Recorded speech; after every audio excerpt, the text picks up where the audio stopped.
For $1, Leah Mercer bought the house her family had spent the morning making fun of. The dollar wasn't even hers at first. Brooke slid it across Aunt Vanessa's glass patio table with 2 fingers, as if tipping a waitress. "Here," she said, "I'll invest in your future." Uncle Raymond snorted coffee through his nose. Vanessa tried to hide her laugh behind a stack of estate papers, which somehow made it worse. Even the estate agent smiled before remembering she was being paid to look neutral. Leah stared at the bill beside the sweating water pitcher. Through the sunroom windows, she could see her grandmother's flower beds at the newer brick house, all bare stems and black mulch now. May had been dead 19 days. Her coat still hung inside the mudroom. "You're serious?" Vanessa asked. Leah took Brooke's dollar, folded it once, and pushed it back. Then she reached into her wallet and removed the wrinkled bill she had found 4 years earlier in the pocket of her mother's blue coat. She had carried it ever since, though she had never decided whether that was sentimental or foolish. "I've got my own," she said.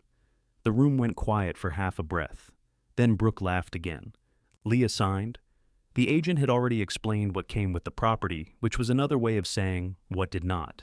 The original Mercer farmhouse sat on 2.7 acres, no longer attached to the pasture surrounding it. The pasture could be sold. The house could not be moved, improved cheaply, or ignored much longer. County notices had been mailed about the porch, the weeds, and a section of roof that dipped visibly above the back bedrooms.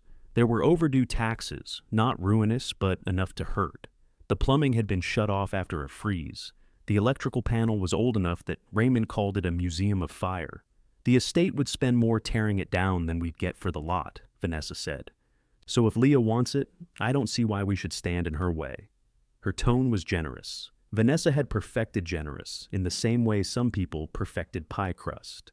Leah looked at the figures again.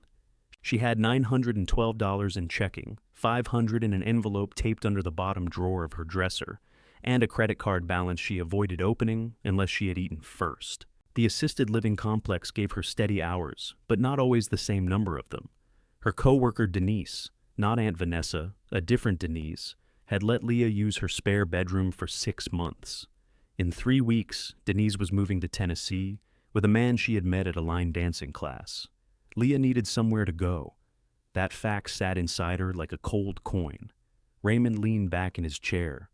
He was 61 and wore suspenders without irony, though the clasps had a habit of slipping off his stomach. "You know you can't live out there as is." "I know." "You got a septic inspection?" "No." "Roof estimate?" "Not yet." "You ever repaired a foundation?" "No, Raymond." "Then what exactly do you know?" She met his eyes. "That none of you want it." Brooke made a soft sound that might have been appreciation. She was 32, blonde in an expensive way, with a narrow gold watch she checked whenever someone else spoke too long. Leah had always disliked her most when she was funny. "Don't get touchy," Vanessa said. "We're trying to keep you from making an emotional decision." They were sitting in the house Vanessa would receive, dividing May's life into columns. Vanessa was taking the brick house and everything in it except a list of personal items already tagged with colored dots. Raymond wanted May's truck, the mower, and most of the workshop tools. Brooke's share would come from the pasture sale. She had spent 20 minutes discussing whether the sale should wait until spring, when the fields looked prettier in listing photographs. Nobody had warned Raymond against making an emotional decision about the socket wrench set.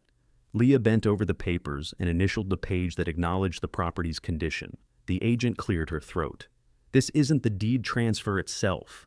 That'll happen after the estate filings are complete. But this records the family's agreement and Leah's acceptance of the costs." "Wonderful," Vanessa said. "Then that's settled." Settled meant everyone could stop imagining the old house as a bill with their name on it. Brooke picked up Leah's dollar before the papers covered it. "You want me to frame this?" Leah held out her hand. Something in her face must have answered for her, because Brooke gave it back without another joke. Leah tucked the bill into her wallet. Her mother had carried it during the last week she was well enough to wear that blue coat. Carol had been too tired to shop, too nauseated to eat, and too proud to let Leah pay for every cup of gas station coffee between Ashford and the oncology clinic. The dollar had never bought anything. Now it had bought a house, or at least the burden of one. May would have called that a very Carol transaction. The thought came so clearly that Leah almost turned toward the kitchen. Instead, Vanessa tapped her pen against the table. There are boxes in the garage marked for you, mostly your mother's old photographs and some linens. You can take them today if you have room. I'll make room. And the china with the blue edge, Brooke said. That's mine. I wasn't asking for it, I know. I'm just saying. You've said it 3 times. Well, things get confused. Yes, Leah said. They do. Raymond pushed himself up, his suspenders snapping softly against his shirt. I want to look at that mower before it gets dark. Vanessa followed him into the mudroom. The agent began gathering papers into tidy piles, eyes lowered with the concentration of somebody pretending not to hear a family. Brooke stayed seated. When they were alone enough, she said, I wasn't laughing at you. Leah looked toward the doorway where Vanessa had disappeared. Then, you have terrible aim. Brooke rolled the gold watch around her wrist. Come on, the whole thing's absurd. A house for $1? A house nobody wants for $1. That's my point. No, your point was that it suited me. Brooke opened her mouth and shut it again. That alone was unusual. Leah stood, the patio chair legs grated on tile. Do you even have furniture? Brooke asked. It sounded almost like concern. I'll find some. The old homestead stood 2 miles west of the brick house and half a mile down Mercer Road, where the pavement narrowed before giving up altogether. Leah had passed it dozens of times during May's last years. She had not gone inside since Carol's funeral luncheon. From the road, the place looked as though it had drawn its shoulders up against the weather. The 2-story frame was once white, but had faded to the color of dishwater. One porch column tilted, a gutter hung loose above the kitchen, and last season's trumpet vine had swallowed half the railing. Leah parked on the packed dirt beside the house and turned off the engine. Her car clicked as it cooled. She had expected triumph to arrive when the laughter was no longer in the room with her. Instead, she felt slightly sick. The key Vanessa had given her was attached to a red plastic tag labeled Old House in May's blocky handwriting.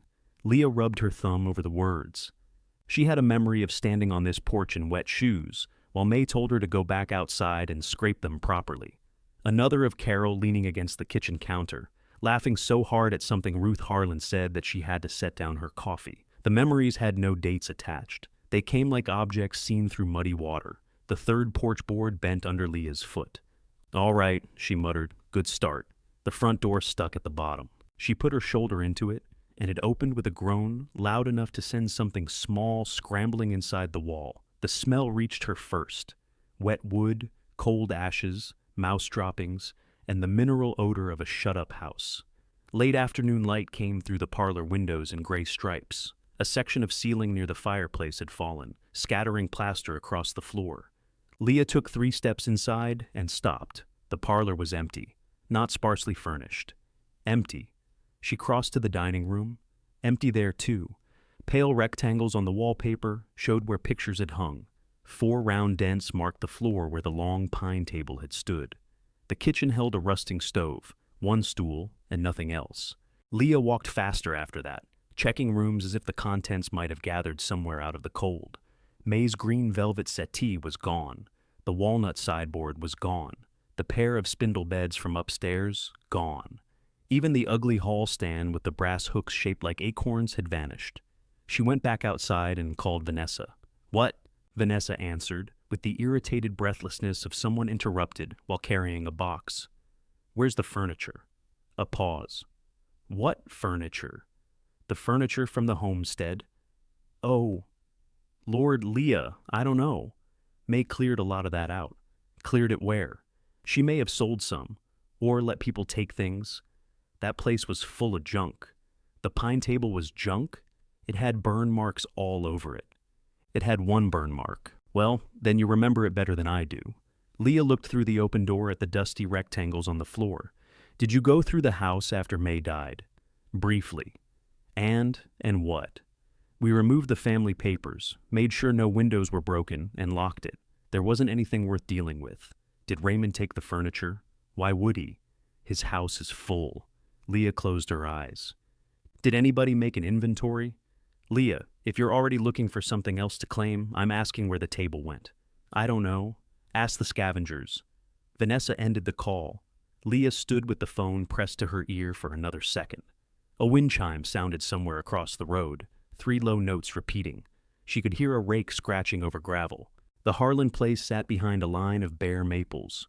May had once crossed that road without knocking, carrying pies, seed catalogs, complaints, or all three. Leah saw a woman in a green coat straighten near the side of the garage. Ruth Harlan was thinner than Leah remembered, her silver hair cut close around her ears. She leaned on the rake and stared openly. Leah lifted one hand. Ruth abandoned the rake where it lay and walked toward the road. She did not hurry, but she had the unmistakable posture of someone coming over to address a situation. "You bought it," she called, apparently news travels. "Brooke called my sister to ask if I knew anybody who hauled construction trash." "That sounds like Brooke." Ruth stopped at the ditch and looked past Leah toward the open front door. "You been inside? Just now?" "And?" Leah laughed once without humor. "I may have paid too much." Ruth's expression changed, not pity, something sharper. "What did they tell you? That there was nothing worth dealing with?" Ruth looked across Mercer Road toward the brick house, though it was hidden by trees and distance. Then she looked back at Leah. "Did Vanessa not give you the list?" "What list?" "The furniture list?" Leah felt the cold more suddenly. "There isn't any furniture." Ruth's eyebrows rose. "Honey," she said, "where do you think we put it all?" "We put it where the rain couldn't reach it," Ruth said. Leah looked at the old woman, then at the empty rooms behind her. "We?" "Me, Curtis Bell, Owen Pike, Marjorie Sutter took some of the smaller things. Took 6 of us to move that settee, and none of us has forgiven it." "You took everything out?" "Everything we could lift before the ceiling came down." Ruth crossed the road without checking for traffic. There was never much traffic on Mercer Road, but Leah checked automatically, then followed. "May knew about this?" "May ordered it." "You know how she was." Leah did. May could make a request sound like a decision everyone else had made incorrectly. The Harlan house was a low yellow ranch with a screened porch and wind chimes hanging from every corner. Ruth wiped her shoes on the mat, then watched until Leah did the same. Inside, the air smelled of coffee and furniture polish. A stack of newspapers occupied one kitchen chair, a basket of clean laundry another. Ruth opened a drawer beside the refrigerator and removed a folded sheet of yellow legal paper. "I told her we needed a proper record," she said.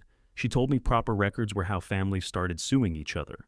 Leah accepted the paper. May's handwriting filled the page, thick and square.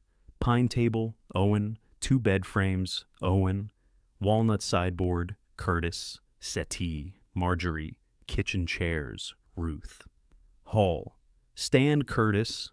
The list continued onto the back with lamps, mirrors, 2 braided rugs, a cedar chest, and a sewing cabinet Leah remembered holding buttons sorted by color in old jelly jars. At the bottom, May had written, "Roof first. Do not put back until dry." Leah read that line twice. When was this? January. We had freezing rain, then a warm spell. Water came through over the back stairs. May came over here talking like she had all spring to handle it. Why didn't she? Ruth's mouth tightened. She'd already gotten weaker. Wouldn't say how much. By March, Vanessa had her staying full-time at the brick house. She was already living there. She was sleeping there. That isn't always the same thing. Leah folded the list along its existing creases. "Did you give Vanessa a copy?" I told her. "When?" "After the funeral." "And what did she say?" Ruth turned to the coffee maker. "She said she was busy." "That sounds like Vanessa, but it doesn't answer the question." Ruth measured grounds into a paper filter. Her hands were narrow and freckled, the veins raised beneath the skin. She said anything left in the old house could be hauled away. I told her it wasn't in the old house. She was speaking to the man from the funeral home by then. "So, you let her walk away without understanding. I am not in the habit of grabbing grown women by the sleeve. You could have called. I could have." The coffee maker sputtered. Leah waited. Ruth set the scoop down harder than necessary. "And maybe I enjoyed knowing she didn't know. There. You want the unattractive truth? You can have it with your coffee." It was so plainly said that Leah almost smiled. "You don't like her. I used to. That's different and generally worse." Ruth took 2 mugs from the cupboard. One said, "World's okayest sister." She gave that one to Leah. "You still should have told her." "Yes." She might have included the furniture in the estate inventory. She might have sold it before your grandmother was cold. That wasn't your decision. "No." Ruth poured the coffee. Saving it was. Leah looked down at May's list. The edge of the paper shook slightly between her fingers, though the kitchen was warm. "Can I see the chairs?" Ruth led her through a hallway lined with framed photographs and into a small room that had once been a bedroom. A sewing machine stood beneath the window. Bolts of fabric filled a bookcase. Along the far wall, 6 ladder-back chairs had been stacked upside down in pairs, with quilts folded between them. Leah touched the nearest rung. The chair had been painted red once. Traces remained near the joints, under layers of cream and bare wood. May had complained about those chairs every Thanksgiving, swearing they pinched the hips and wobbled beneath anyone worth feeding. She also refused to replace them. "This one had a split seat," Ruth said. "Owen fixed it." "Already?" "He fixes things when he's angry." What was he angry about? Mostly the chair. Leah gripped the back and started to lift. Ruth put one hand on the seat. "What?" "You aren't taking them over there tonight. They're mine." "They are. I have a car." "You have a damp house with plaster on the floor. They've survived worse." "That is not the standard." Leah released the chair. "May put you in charge." May wrote Ruth first. "May is dead." The words hit the room and stayed there. Ruth's hand slipped from the chair. For a moment she looked older than she had outside. Not softer exactly, but less armored. "Yes," she said. "She is." Leah turned away. A square of blue fabric lay under the sewing machine pedal. Carol had owned a dress that color. For one strange second, Leah saw her mother seated there, head bent, threading a needle with her tongue pressed to the corner of her mouth. Then the image corrected itself. Carol had hated sewing. May had mended everything she owned. Leah exhaled. "I'm sorry. Don't apologize because I made a face." "I wasn't apologizing for you." That earned a short laugh from Ruth. "Your mother used to do that," she said. "Do what?" "Say something sharp, then apologize to the furniture." "I apologize to the room." "Same habit." Leah looked back at the chairs. "Did Mom know they were moved?" "No." Carol was gone by then. Gone. Ruth used the word carefully, as if death were a room Leah might still be standing outside. "I'll come back for them when I've cleaned the kitchen," Leah said. "When the kitchen is dry and clean. Dry first." Leah tucked the list into her coat pocket. Ruth drove a finger into the center of Leah's chest, directly over the paper. "That stays with you. I'm not keeping the only copy anymore." "Because you trust me?" "Because if Vanessa comes over asking questions, I intend to forget how drawers work." By the time Leah returned to the homestead, the light had thinned to almost nothing. She used the flashlight on her phone and made a slower circuit of the first floor. The damage looked different now that the emptiness had an explanation. The circular dents in the dining room floor no longer resembled graves. The pale rectangle on the parlor wall told her where the mirror would return.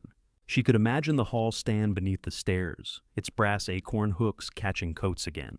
Imagining it made the actual condition worse. The kitchen ceiling was dry, but an exterior wall felt soft beneath the window. The dining room had water damage along one seam. Upstairs, the back hallway smelled strongly of mold.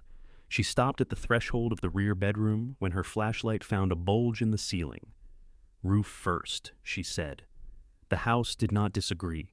She photographed everything she could see, locked the front door, then checked it twice because the frame had enough play to make the dead bolt feel imaginary.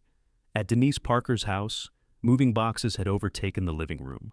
Denise sat cross-legged on the carpet, wrapping ceramic roosters in newspaper. She was 54, small and energetic, with reading glasses perched on top of her head and a shirt that said, "Nashville or bust." "How rich are you?" Denise asked when Leah came in. "I'm thinking of putting in a pool. I heard you bought acreage." 2.7 acres of weeds and structural concerns. That's acreage. Leah hung her coat over the back of a chair, careful not to crush the paper in the pocket. Denise wrapped a rooster's head. "You going to live there?" "Eventually?" That is not an answer people give about habitable buildings. It needs a roof. Most houses do. It needs part of one more urgently than average. Denise looked up. "Leah, I knew it leaked. You knew in the way a person knows, or you knew in the way you say you know when you don't want advice." "The second one." "Thought so." Leah sat on the couch between a box labeled books and another labeled kitchen, not roosters. "The furniture's gone." "Oh, the neighbors have it." Denise lowered the newspaper. That sentence recovered faster than I expected. Leah told her about Ruth and the list. She left out the way the chairs had affected her. Denise knew enough not to require every detail. "So, you've got a house full of furniture," Denise said, "currently distributed across several better houses. That's about right. And you have to fix yours before it comes home." May's orders. Dead women do love giving instructions. Leah smiled despite herself. Denise's own mother had been dead 14 years and still determined how Denise stored towels. Denise set the rooster aside. "You can stay until the movers come. After that, I can give you the folding cot. I'm not moving into a wet house." "Good. I'm going to make one room dry." That is a sentence standing near the wet house sentence wearing a fake mustache. Leah leaned back and closed her eyes. "I'll figure it out." "I know. That's what worries me." At work the next morning, Leah replaced a leaking trap beneath the sink in apartment 114, while Mrs. Givens, who was 87 and suspicious of all plumbing, narrated from the doorway. "You're getting water on my towels. They're maintenance towels. They were my towels before maintenance stole them. They say Hillside Senior living on them. Thieves label everything." Leah tightened the compression nut and opened the tap. The joint held. Her supervisor, Dale, found her drying the cabinet floor. "You hear about the roof opening?" She looked up too quickly. "What roof?" "Here, dining wing. We're taking bids." "Oh." Dale studied her. "You planning to steal roofing materials? Not enough to get caught. Use your employee discount at Ralston's. Ask for Earl, not his brother. His brother thinks women only buy paint." During lunch, Leah called 3 roofing companies. One could inspect the Homestead in 11 days. One did not work on structures that old. The third quoted a fee just to drive out, then warned her that a full replacement might run more than she made in half a year. She wrote the number on a napkin anyway. When she returned to Mercer Road after work, 2 trucks were parked beside the house. Ruth stood on the porch with a thermos. A broad man in canvas coveralls was testing the rotten rail with one hand. Curtis Bell, presumably. Beside him, a taller man had an extension ladder braced against the eaves. He came down 3 rungs at a time, boots landing in the weeds. Owen Pike had dark hair going gray near his temples, and a face that seemed built around with a holding judgment, though judgment was plainly present. He wore a brown work jacket dusted with sawdust at the cuffs. "This her?" he asked Ruth. "I can hear you," Leah said. "Good. Saves introductions." Curtis chuckled at the porch rail. "That's Owen being welcoming." Owen looked at Leah's work shoes, her maintenance jacket, then the house key in her hand. "You really bought it?" "For $1, heard that part." Everybody did. He glanced up at the sagging roofline. "You planning to sell once it's cleaned out?" "I just found out it isn't cleaned out." "That wasn't my question." Leah stepped closer. "My table's in your shop, and it'll stay dry there. My bed frames too." "Also dry." Ruth poured coffee into the thermos lid as if she had purchased admission. Leah looked from Owen to the latter. "Did you come to inspect my plans or my roof?" One corner of his mouth moved, not quite a smile. "The roof," he said. "Your plans already have a hole in them." He picked up the ladder again. Leah took the other side before he could tell her not to.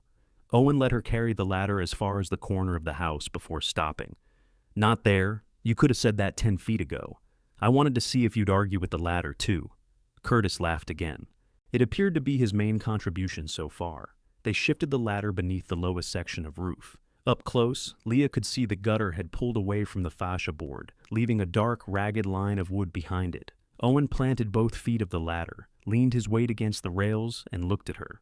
"You climb? At work." "What kind of work?" "Maintenance at Hillside." That altered his face slightly. He had expected something else. "What do you maintain?" "Whatever stops maintaining itself." "Boilers?" "Not legally." Curtis wandered closer. He was a heavy, broad-shouldered man in his late 60s, with white whiskers and the reddish nose of somebody who spent every season outdoors. "She sounds qualified to own an old house." Owen ignored him. "Stay below the damage section. Don't step off the ladder. I know. If you knew, I wouldn't have to say it." "If I didn't know, you saying it wouldn't fix me." Ruth handed Curtis the coffee. "They're going to get along beautifully." Leah went up first. The ladder trembled under her until Owen put one hand against the rail.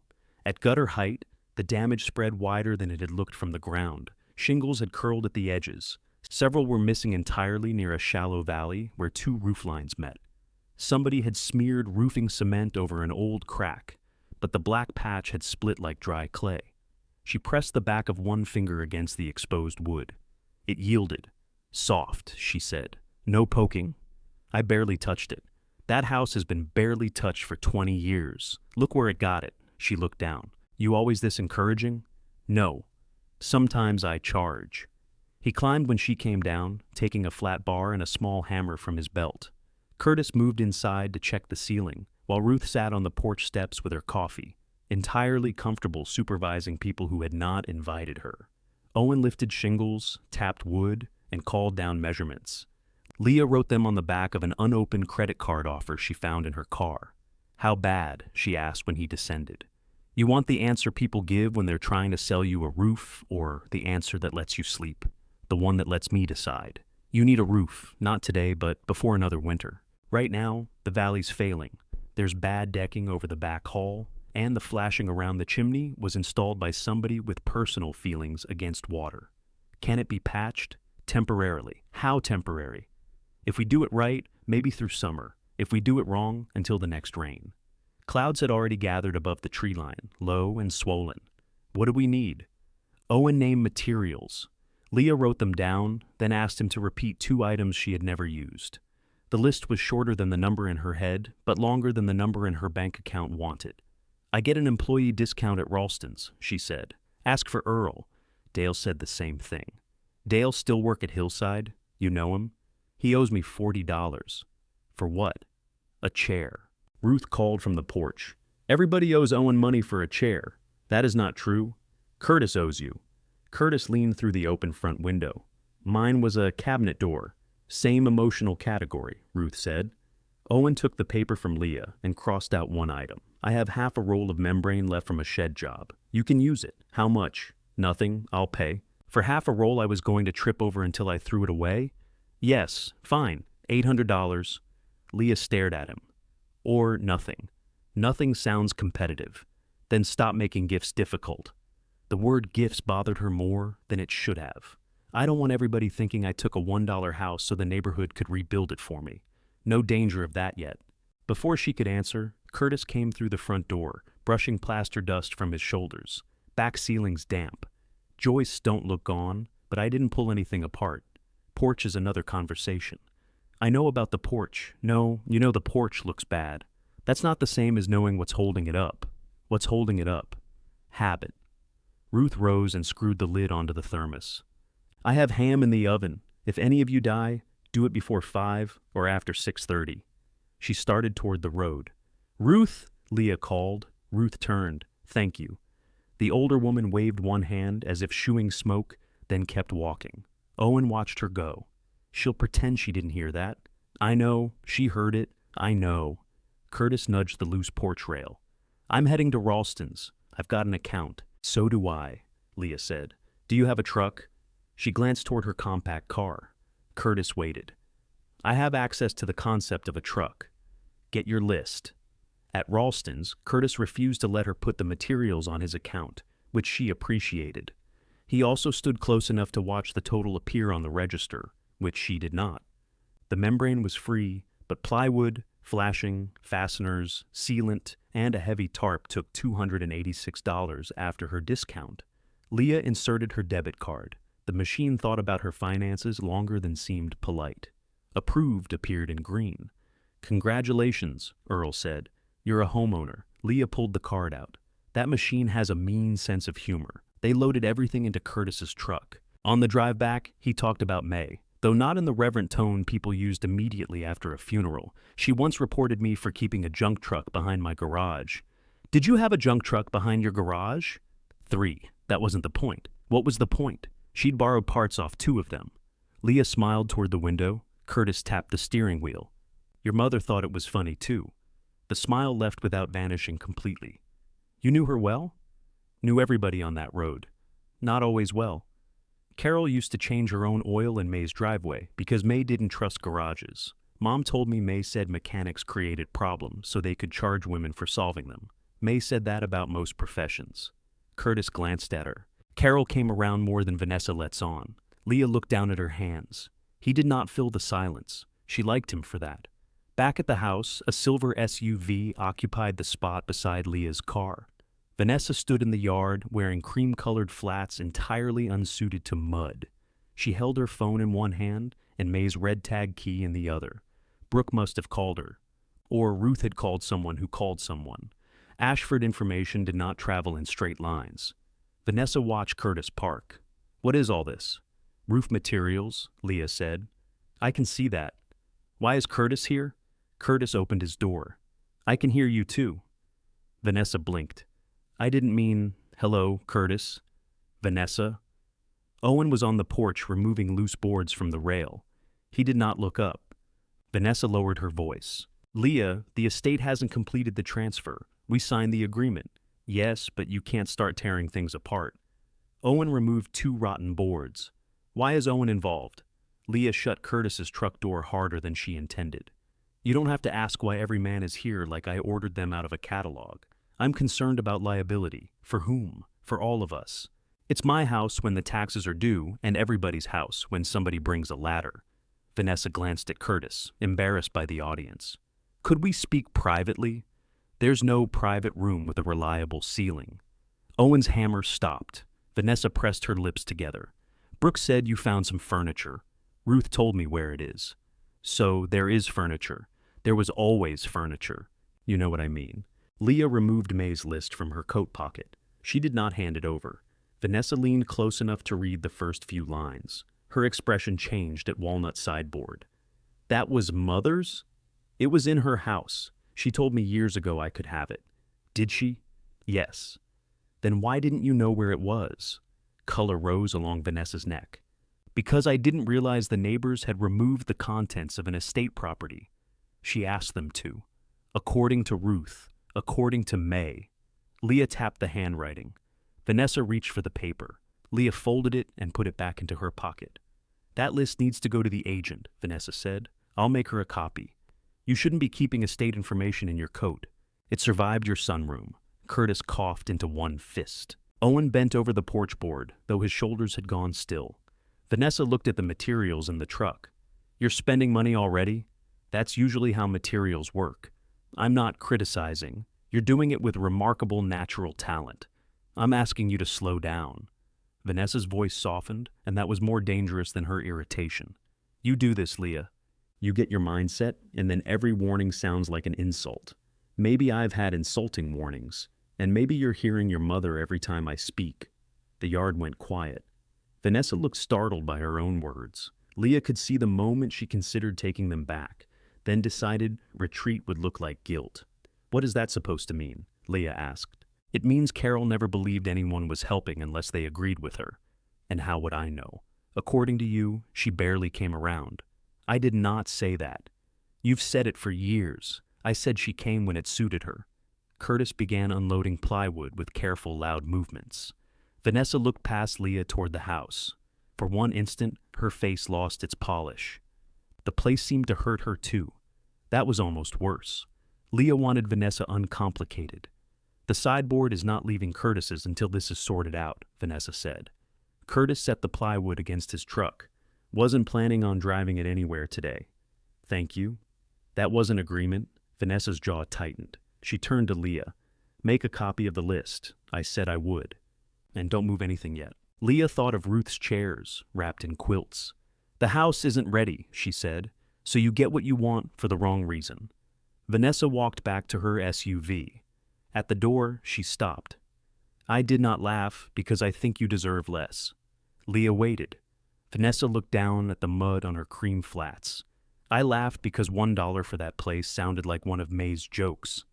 "She wasn't in the room." "No," Vanessa said. "She wasn't." She got in and drove away. Owen pulled another nail from the porch board. "You want us to go?" "No." "You sure?" "No." That made him look at her. Leah tied back her hair and reached for a pair of work gloves. "Tell me where you want the plywood." They worked until the clouds turned the color of bruises. Owen cut away the worst of the rotten decking, while Leah passed tools from the ladder. He corrected her twice, snapped at Curtis once, and swore steadily at the old flashing. Leah learned that he hummed when concentrating and denied it when accused. Rain began as they secured the tarp. The first drop struck the roof in scattered taps. Then the sky opened.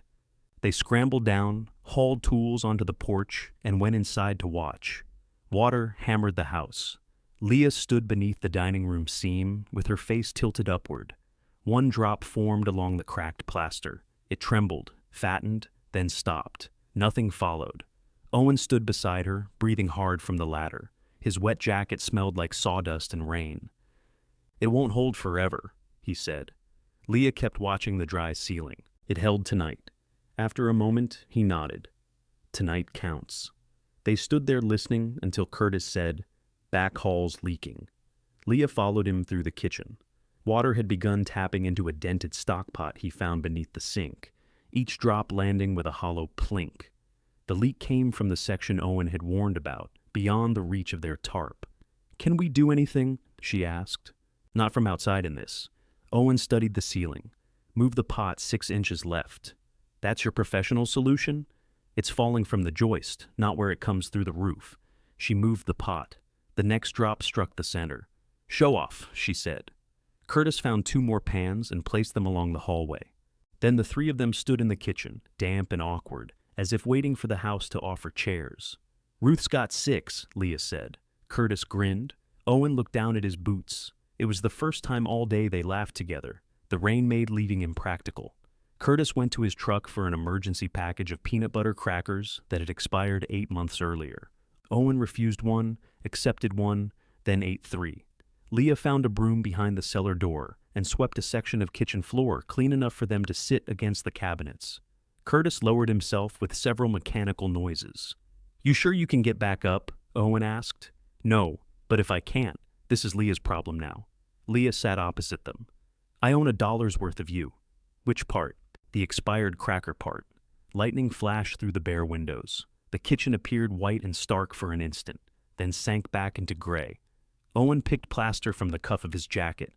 "Power disconnected? Main breaker's off." "I haven't called the utility." "Get the panel checked first." "I know." He looked at her. "I actually know that one." Curtis bit into another cracker. Owen thinks every sentence is improved by suspicion. It often is. "What do I owe you?" Leah asked. "For today?" "For the membrane. Labor. Whatever you used." "I told you about the membrane." "You didn't tell me about labor. I came to look at the roof. You repaired it.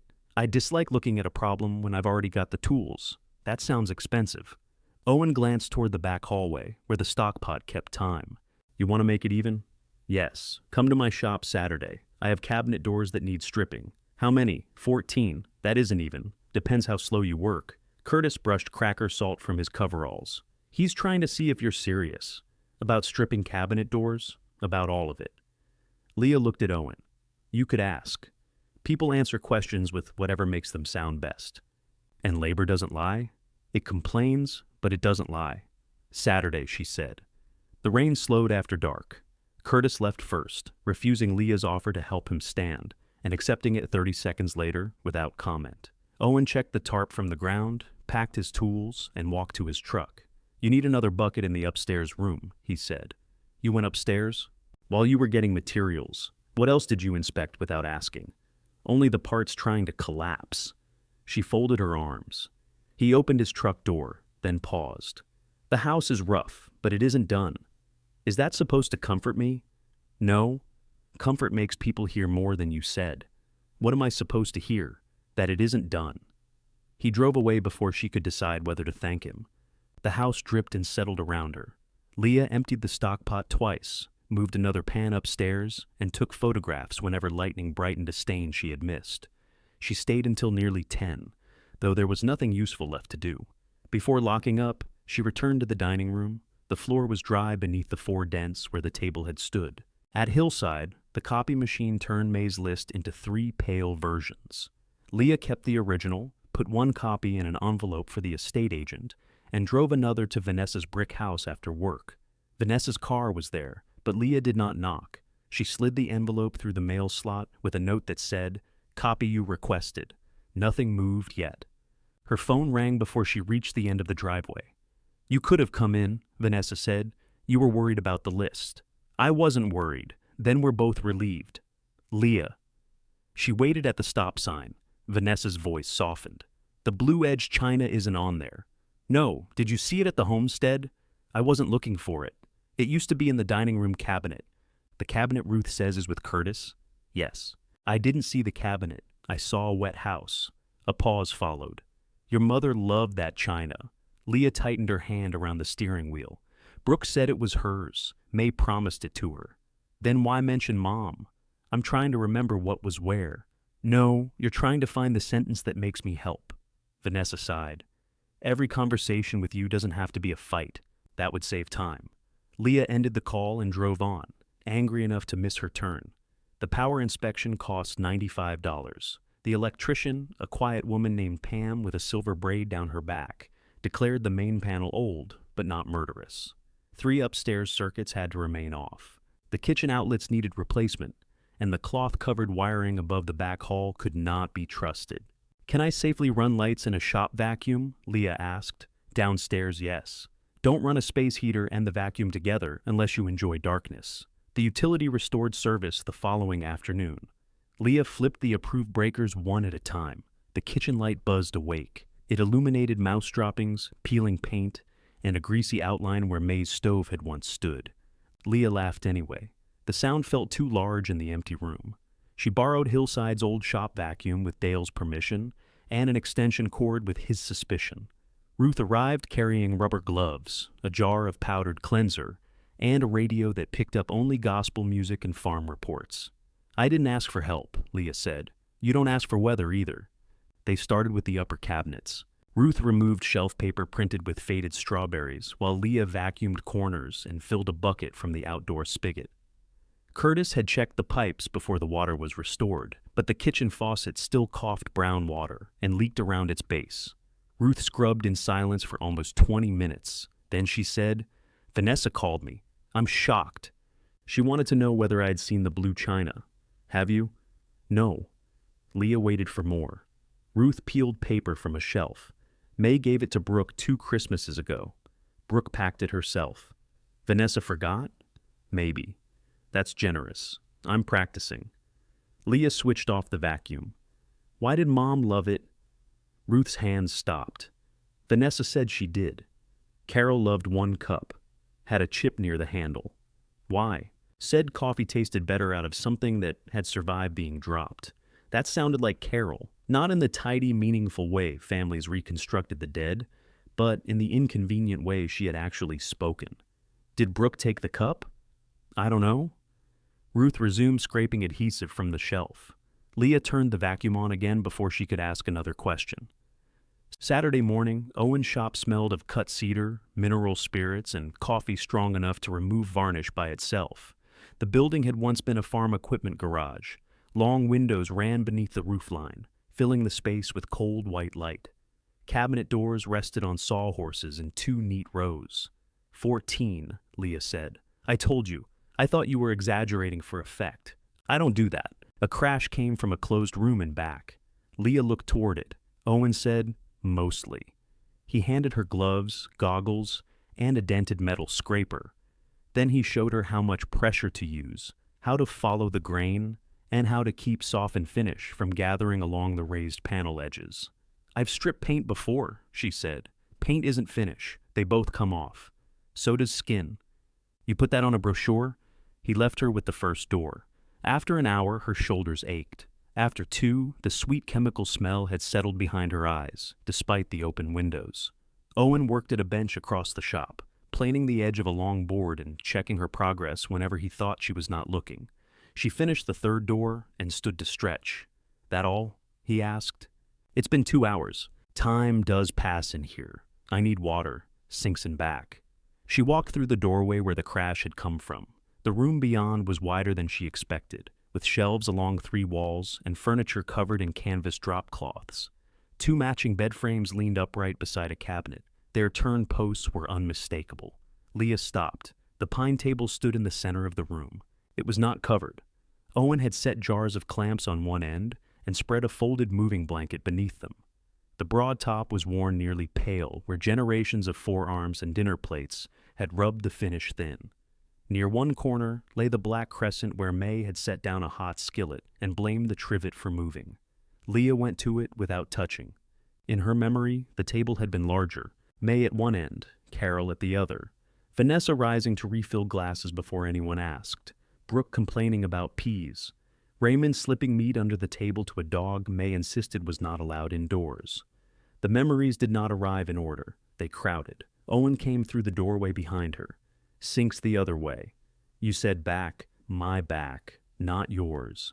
She traced the air above the burn mark. You fixed the split, my father did. Years ago. A dark strip of wood had been fitted beneath one side, held with old square-headed screws. Mom helped him, Leah said. Owen was quiet. Curtis told me she repaired a corner. She sanded it, Owen said. My father repaired it. The correction stung, though there was no cruelty in it. She worked on it? Yes. When? Before she got sick. One of the times she came back. Leah looked at him. Everybody keeps saying that. What? That she came back. She did. My family made it sound like she stayed away until she needed something. Owen rested one hand on a bedpost. Maybe she needed something every time. Leah looked down at the table. It was not the defense she had expected. That made it harder to dismiss. Can I have it back? She asked. Not yet. The dining room roof held. The plaster's loose, the floor needs checking, and there's no point moving a table twice. You've got jars on it. Those jars are highly trained. She almost smiled. When? When the room is ready. And who decides that? You do. That sounded suspiciously reasonable. I'll try not to repeat it. Leah laid her palm flat on the table. The wood was cool, nicked, ordinary. Nothing in the room had transformed. She was still broke. The roof was still temporary. Vanessa still wanted a sideboard she had not remembered until seeing its name. But the table had not been discarded. For now, that was enough to stand beside. Owen did not tell her to move her hand. He crossed to the far end of the table and shifted the jars off the moving blanket. Beneath it, a section of the top had been sanded to raw wood. What are you doing to it? Checking an old repair. The one your father made? No. This split runs with the grain. Humidity opened it. Can it be fixed? It can be made less open. That's not what I asked. That's the answer furniture gives. Leah ran one finger along the worn edge.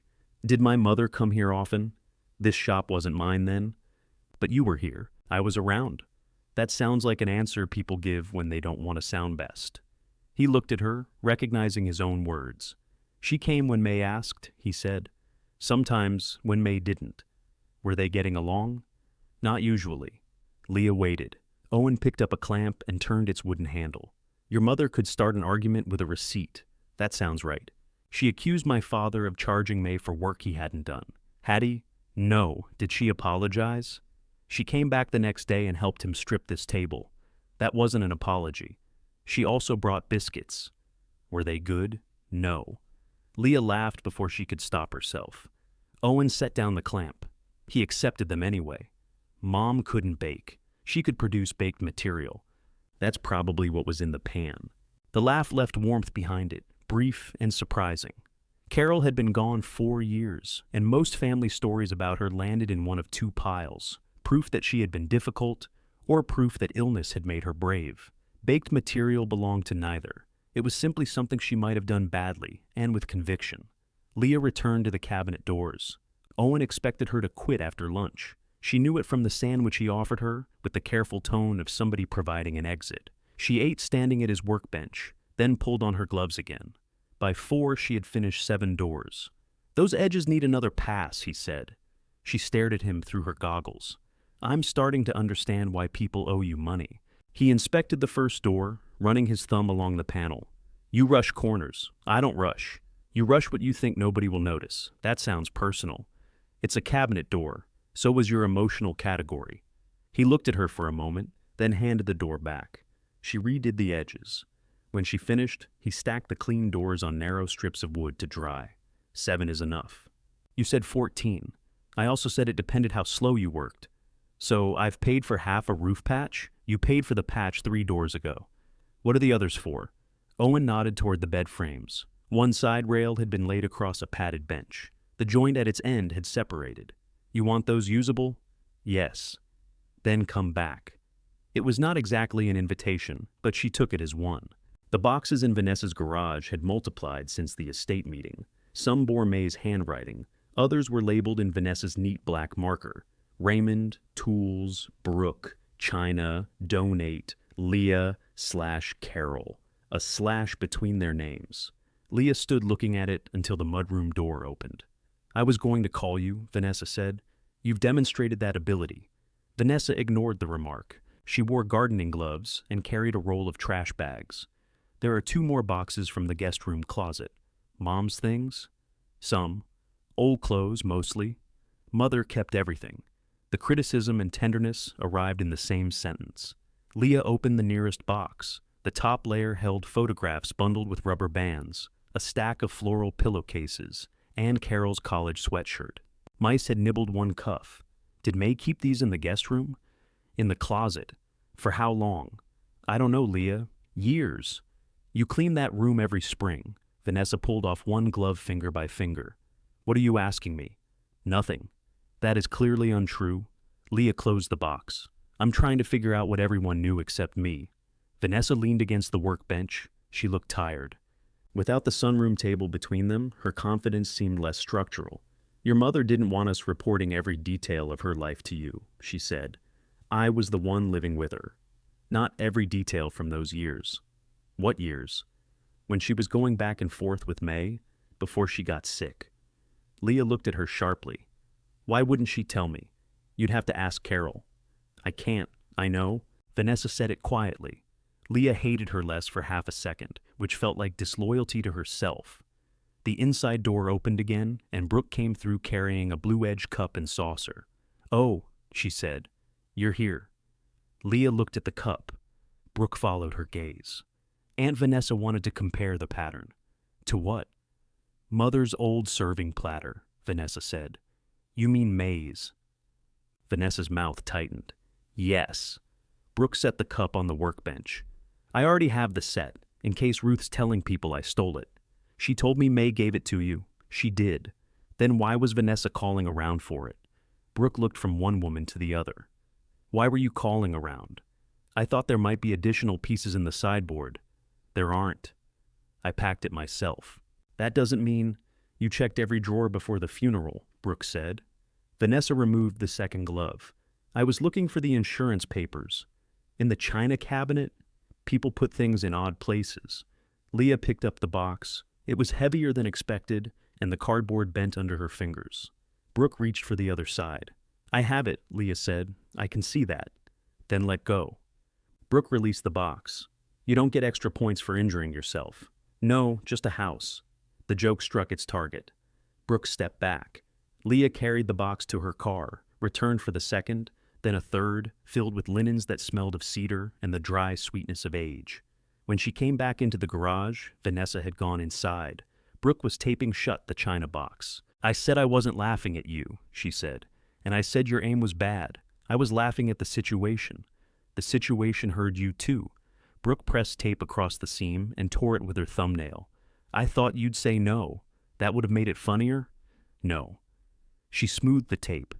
It would have made it finished. Leah understood more than she wanted to. If she had refused, they could have sold the pasture, demolished the house, and called the whole thing sensible. Her yes had left something open. "Did you want the homestead?" Leah asked. Brooke looked genuinely appalled. "God, no. Then what isn't finished?" Brooke checked the label on the box even though she had written it herself. "May wouldn't let anyone tear it down," she said. "Not when Raymond offered. Not when Mom had a buyer for the whole property. She'd say it wasn't hers to erase." "Whose was it?" She never answered. "That sounds like May." "Yes?" For once they shared the memory without fighting over it. Brooke picked up the cup and turned it over. "Your mother always used one of these. So I heard. This one? It had a chip near the handle." Brooke examined it. The rim and handle were perfect. "I can look through the set," she said. "I'm not asking you to." "I know." Leah left before either of them could make the moment mean more than it did. The boxes filled the back seat and trunk. She drove to the homestead with the windows cracked against the smell of old fabric. The kitchen was dry. She had expected that to feel like a technical observation. Instead, it felt like permission.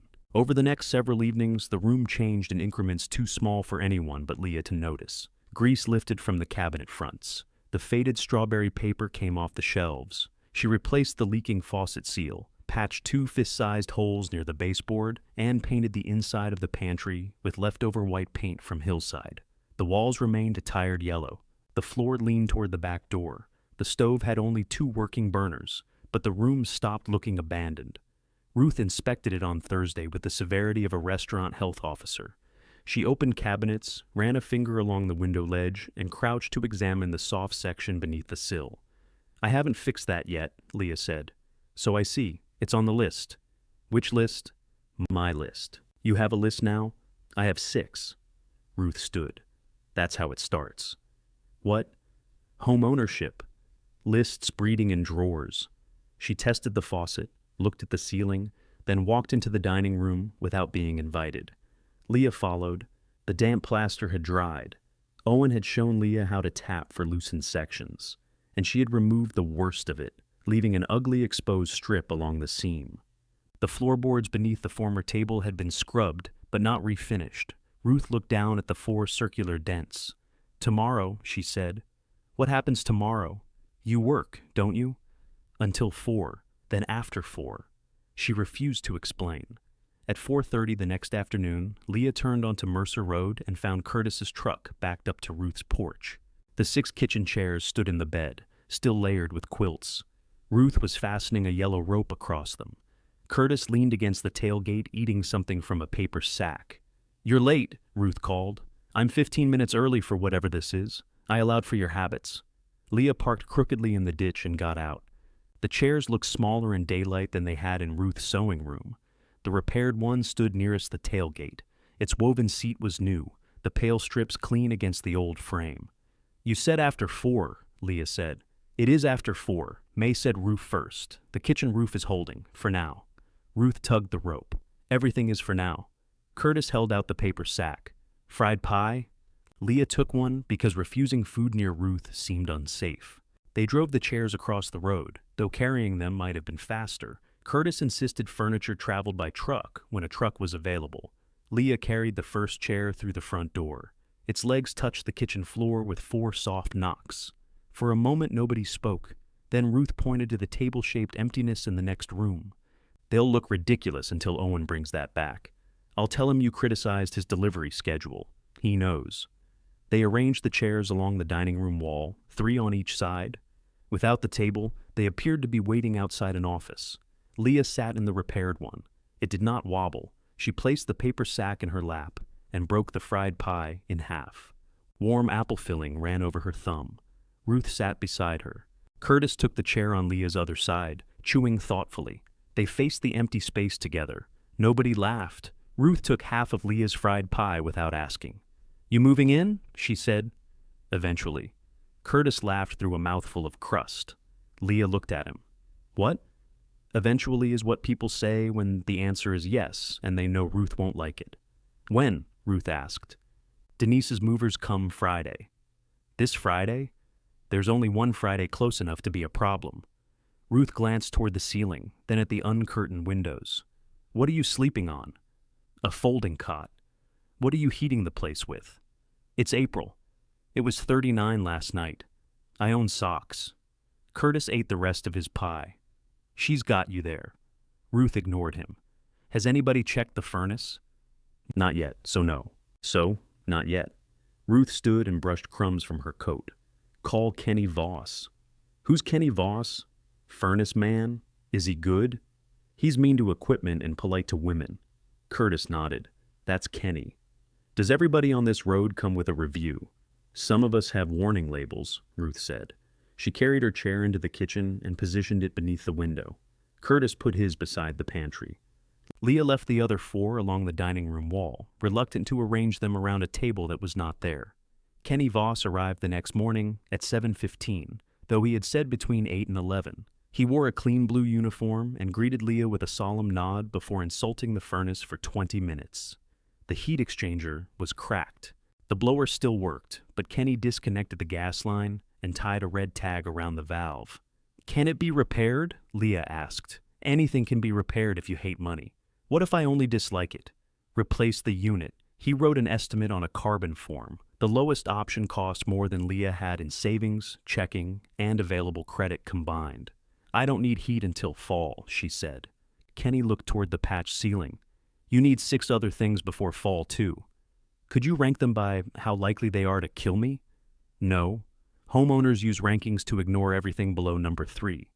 He left her with the estimate and a recommendation for an electric oil-filled radiator, provided she used only the inspected downstairs outlets.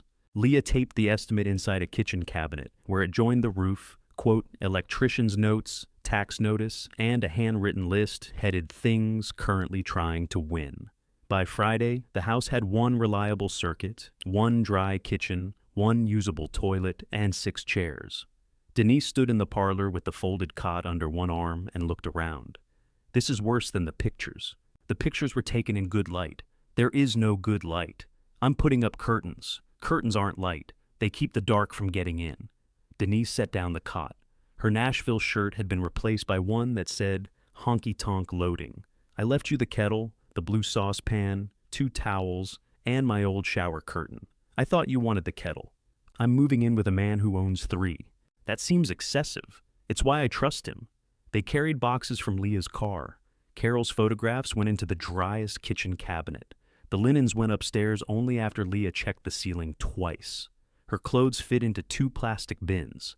Everything else looked embarrassingly small once it was spread through a house. Denise made the cot with a set of flowered sheets she claimed not to recognize. You bought these, Leah said. Prove it.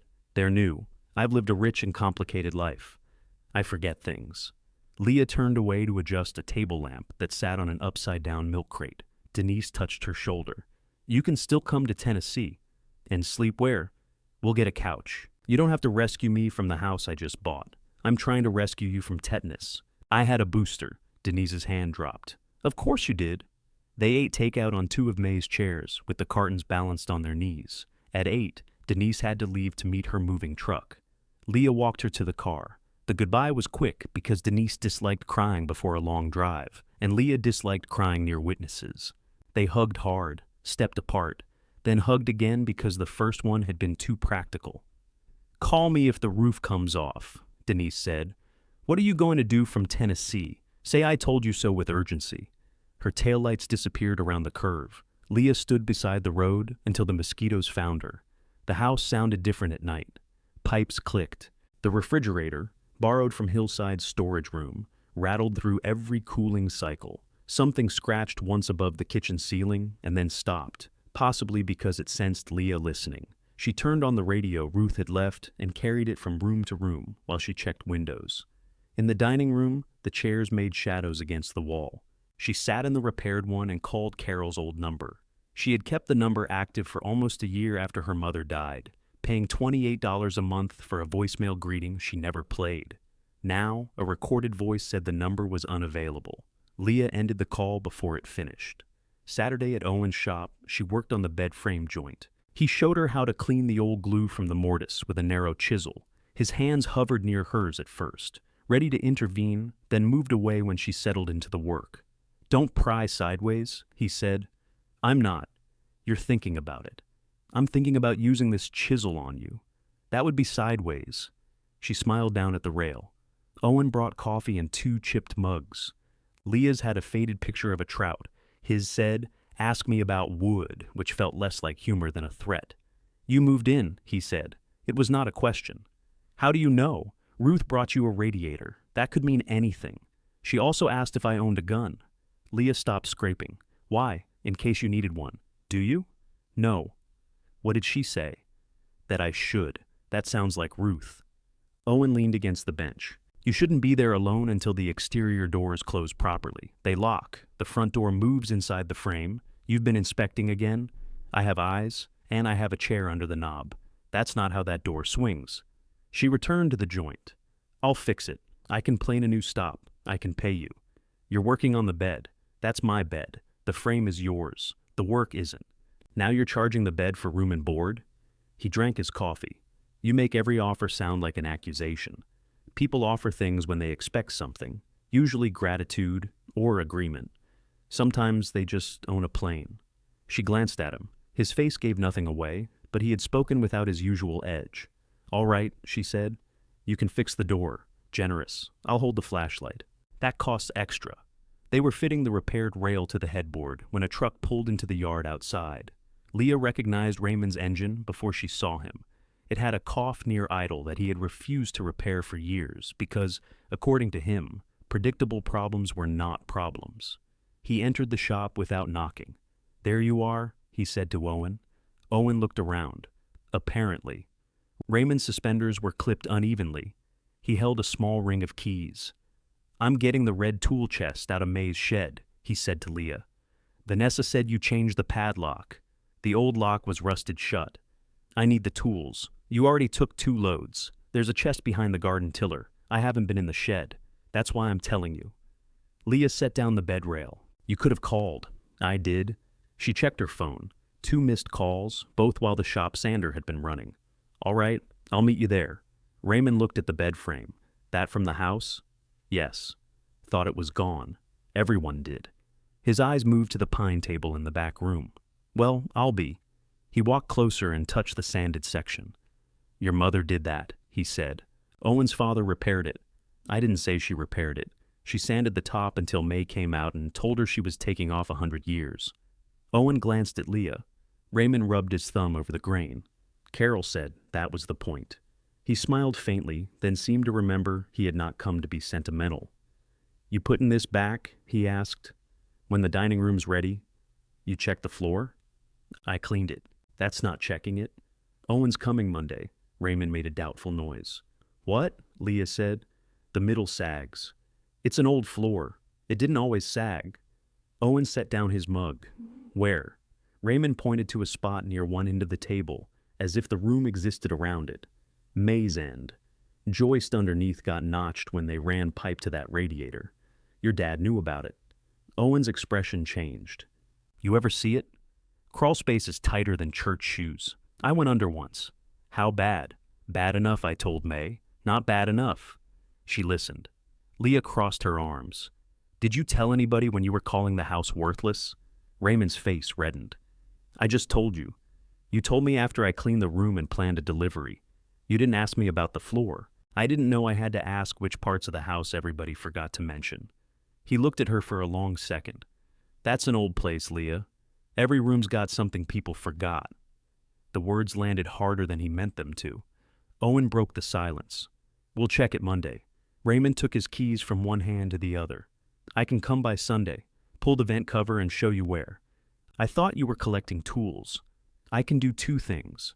Leah did not thank him. Raymond did not ask her to. They met at the Homestead an hour later. The red chest was smaller than Leah expected and heavier than Raymond remembered. They wrestled it around the dead garden tiller, arguing about leverage until both were out of breath. Inside the shed, dust lay thick over everything.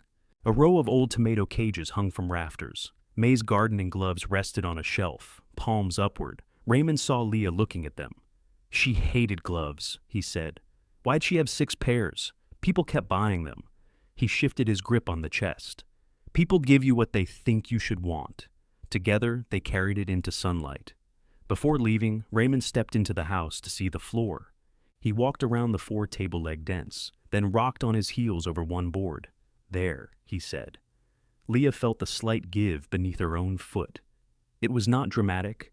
No crack, no collapse. Just a quiet movement under weight. Raymond looked at the chairs lined against the wall. "Those are back?" "Yesterday." He touched the repaired seat. "Owen?" "Yes. His dad fixed that chair 3 times. May kept leaning back in it. A smile tugged at him again. Then he nodded toward the empty center of the room. "Table belongs here." It was the first thing any Mercer had said about the house that did not sound like a warning. Leah looked at him. Raymond cleared his throat. "Fix the joist first." He left with the tool chest. On Monday, Owen went beneath the house while Leah lay on the dining room floor with her face near the open vent. His flashlight moved through the darkness below. "Well," she called. Raymond was right. "How much do I hate money?" "Moderately." She rested her forehead against the floorboard. "Can we repair it?" "Yes." She lifted her head. Owen's voice came through the opening. "Stop sounding surprised every time the house can be saved. I'm surprised every time you say yes." His flashlight paused, then it moved toward the weakened joist. "Get me the short level," he said. Leah reached for the toolbox. Beneath her knees, the floor gave slightly, but it held. Owen's hand appeared through the vent opening. Level. Leah passed it down. Not that one. You said short. That's torpedo. That is short. I need the 9-inch box level. Then say the words you mean. His hand disappeared. Now you understand furniture repair. Curtis arrived with a bottle jack, 2 lengths of 6x6 timber, and biscuits wrapped in foil. Ruth arrived behind him with nothing but opinions. You're blocking my driveway, Leah told her. I walked. You're still emotionally blocking it. Ruth stepped over the open vent. Is he alive? Owen's voice rose through the floor. No. He gets irritable underground. Curtis lowered the jack beside Leah. Everybody does. Repairing the joist required supporting the floor from beneath, easing it level, then fastening new lumber alongside the weakened section. The materials cost another $114. Leah paid at Ralston's with her credit card because checking needed to survive the utility bill. The card slid into her wallet heavier than before. Owen made her raise the jack a fraction at a time while he watched the old wood. Quarter turn, he called. She moved the handle. That was half. That was not half. Back it off. Then we lose what I just did. The house has waited 60 years. It can wait another minute. Leah backed it off. Above them, the floor complained in a series of small pops. Ruth stopped talking. Curtis put down his biscuit. Owen's flashlight swept across the joist. Again, he said. Quarter. This time Leah moved the handle so little it felt pointless. Good. They continued until the sag had lifted less than half an inch. It was enough to steady the boards without forcing them into a shape they no longer remembered. Leah lay flat on the dining room floor, one eye near the vent. How does it look? Like old wood with new responsibilities. I meant the repair. So did I. He stayed below for another hour, drilling, bolting, and inventing new uses for profanity whenever dirt fell down his collar. Leah passed tools through the vent and kept track of every item so nothing remained beneath the house. When Owen finally crawled out through the access panel near the porch, his hair was full of cobwebs. Ruth handed him a biscuit. He stared at it. For bravery, she said. You said I was irritable. Brave people can be unpleasant. He ate the biscuit. Curtis tested the dining room floor by walking heel to toe across the repaired section. That'll hold a table. It held one before, Leah said. It'll hold one correctly. Owen washed his hands at the kitchen sink. Mud streaked the porcelain. Floor needs another day before we load it. Let everything settle. The floor needs to rest. The lumber does. It had all morning in your truck. He turned off the water. Tomorrow, after work. Leah looked into the dining room at the 4 pale circles. The table? The table. She had imagined asking again. She had not imagined him agreeing without making her prove another room. What about the finish? It can be done here. Is that wise? No, but it's yours. The distinction warmed her more than it should have. She cleaned until midnight, not because the room required it. Owen had already declared the floor ready, but once Leah pictured the table crossing the threshold, every flaw became an insult. She scraped old wax from the floorboards, wiped down the baseboards, and removed 2 loose strips of wallpaper near the window. The second strip concealed a line of rusty tacks. One caught the heel of her right palm. She jerked back and swore. The cut was small but deep enough to bleed down her wrist. She held it under the kitchen tap, scrubbed it with soap, and wrapped it in gauze from her work bag. Then she returned to the wall with pliers. The tack came out harder than expected. Fine, she told it. Make it personal. By morning, the room smelled of soap, damp plaster, and coffee. Leah went to work with 3 hours of sleep and a bandage that made handling a screwdriver irritating. Mrs. Givens noticed immediately. You've hurt your hand. Wallpaper attacked me. You should have left it alone. The wallpaper or the hand? Both. Leah replaced a loose cabinet hinge in her apartment. Mrs. Givens watched from the doorway. My husband always said, old houses are women's revenge on men. What did that mean? He never explained anything he wanted to keep believing. At lunch, Leah found a message from Brooke. I found the chipped cup. Is this it? A photograph showed the blue-edged cup in Brooke's palm. A small crescent was missing beside the handle. Leah enlarged the image. Maybe. Ruth said Mom used it. 3 dots appeared, vanished, then returned. Do you want it? Leah stared at the question. It belonged with Brooke's set. May had given the china to her. There was no reason for one damaged cup to matter, except that Carol's mouth might have touched the rim, her thumb might have rested in the handle. Not if you're only offering because Vanessa called you. Brooke's answer came fast. I'm offering because you want it. I didn't say I did. You asked 3 people about it. Leah had asked Ruth. Vanessa had asked Brooke. That was how family stories worked. One question traveled through enough mouths to become a campaign. She put the phone face down. It buzzed again. I'll leave it at the house. Leah typed, don't go inside if I'm not there. She deleted it. Then she typed, okay, thank you. At 5:15, Owen's truck turned into the drive with the pine tabletop covered under canvas. Curtis followed, carrying the dismantled base. Ruth crossed the road, wearing bright yellow gloves as if she had been waiting all afternoon for a signal. Brooke's SUV was already parked near the porch. She stood in the dining room, holding the chipped cup. Her shoes were practical this time. Leah noticed because she had expected cream flats or heels, some sign that Brooke had come to observe rather than stay. You cleaned, Brooke said. Some. It looks different. It's empty. It was empty before. Brooke's eyes moved to the chairs, now arranged 3 on each side of the absent table. Leah took off her maintenance jacket. You found it. Brooke held out the cup. Leah accepted it carefully. The blue line had faded where Carol's fingers might have rubbed the handle. The chip was smoother than a recent break. Thanks. I have 11 others. May had 12, 13 apparently. This one was wrapped separately. Where? In a shoebox marked Christmas candles. Leah smiled. That sounds right. Brooke looked toward the front door as male voices approached. Owen backed through first with one end of the tabletop. Curtis carried the other. Clear the doorway, Owen said. Brooke stepped aside. The table entered lengthwise, its edges barely missing the frame. For a breath, it filled the opening completely. Then the men turned, shifted, and carried it into the dining room. Brooke put one hand over her mouth. Not dramatically, almost absently. Leah saw it anyway. What? She asked. Nothing. You're doing it again. I remember that burn. So does everybody. I made it. Leah looked at her. Brooke lowered her hand. Not on purpose. May had a skillet on the stove, and I moved it because I wanted the front burner. I put it on the table. You told me the trivet moved. That's what May told people. She blamed a trivet for you. She said furniture couldn't be grounded. Curtis, still holding the table, began to laugh. The weight made it come out as a strained wheeze. Can we finish this story after we set it down? Owen asked. They lowered the top onto a blanket while Curtis and Owen assembled the base. Wooden pegs slid through old joints. Owen used a mallet, striking with short, controlled taps.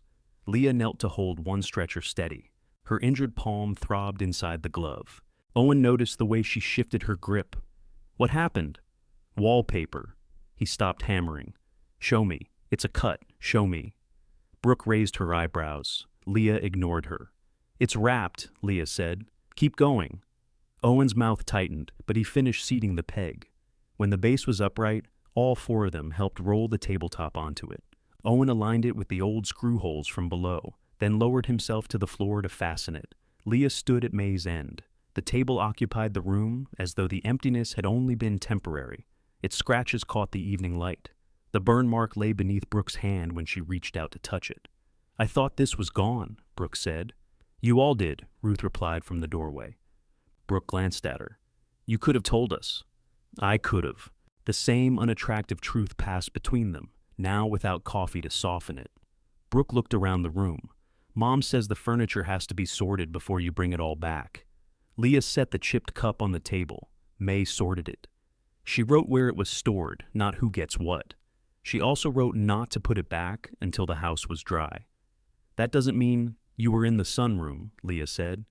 You heard Vanessa offer me the house for $1. You heard her say there was nothing here worth dealing with. Brooke's face colored. I'm not taking her side. You don't have to. You already took the china. That was given to me. And the house was given to me. For $1. Owen's wrench stopped beneath the table. There it was again. Not laughter this time, but the same little blade. Brooke heard it too. I didn't mean it like that. How many ways does $1 mean? Brooke stepped away from the burn mark. I brought you the cup, and I thanked you. The room tightened around them. Then Curtis said, Table's leaning. Everyone looked at him. It is not, Owen said from the floor. Looks low on this end. You're standing on a sloped board. Table doesn't know that. The interruption was so transparent that Leah nearly laughed. Brooke did once under her breath. Owen slid out, checked the level, and adjusted one foot with a thin wooden shim. Ruth went to the kitchen and returned carrying a stack of paper cups and the coffee she had apparently made before crossing the road. She placed them beside Carol's chipped china cup. "I didn't bring enough for a family fight," she said. "So either stop or share." Brooke stayed. They sat around the table for the first time in years. Owen took the repaired chair. Curtis sat near the burn mark. Ruth poured coffee as if the room had been hers all along. Leah used Carol's cup. It leaked one dark bead through a hairline crack near the base. She wiped it with her thumb and drank anyway. Across from her, Brooke watched but did not offer another cup. The table held all of it: the coffee, the silence, the injury beneath Leah's bandage, and 5 adults who did not yet know what they were to one another. For that evening, it held correctly. Brooke left first. At the door, she turned toward the dining room and lifted her phone. "Can I?" Leah looked at the table. "What are you taking a picture of?" "The room." "Why?" "Because I remember it." "So do I. That isn't the same as having a picture." Leah glanced at the chipped cup, the paper cups, and the uncovered seam in the ceiling. Nothing looked finished enough to brag about. "Don't post it," she said. "I wasn't going to." Brooke took one photograph from the doorway. The shutter made a small artificial click. When she left, Curtis gathered the paper cups. Ruth carried the thermos to the kitchen. Owen remained seated, looking at Leah's bandaged hand. "Let me see it. It's fine. You keep holding it against your stomach." "That's where my hand goes, not usually like it owes you money." Ruth returned. "What happened?" "Wallpaper," Owen said. Ruth looked offended. "Which wallpaper?" "The dining room wall. I told May those tacks were foolish." "You knew about them?" Leah asked. "I knew she hung fabric there once. It was the 70s. Everyone made regrettable choices. She could have removed the tacks. She covered them with wallpaper and stopped seeing them." Owen stood. "Sink." "I cleaned it," Leah said.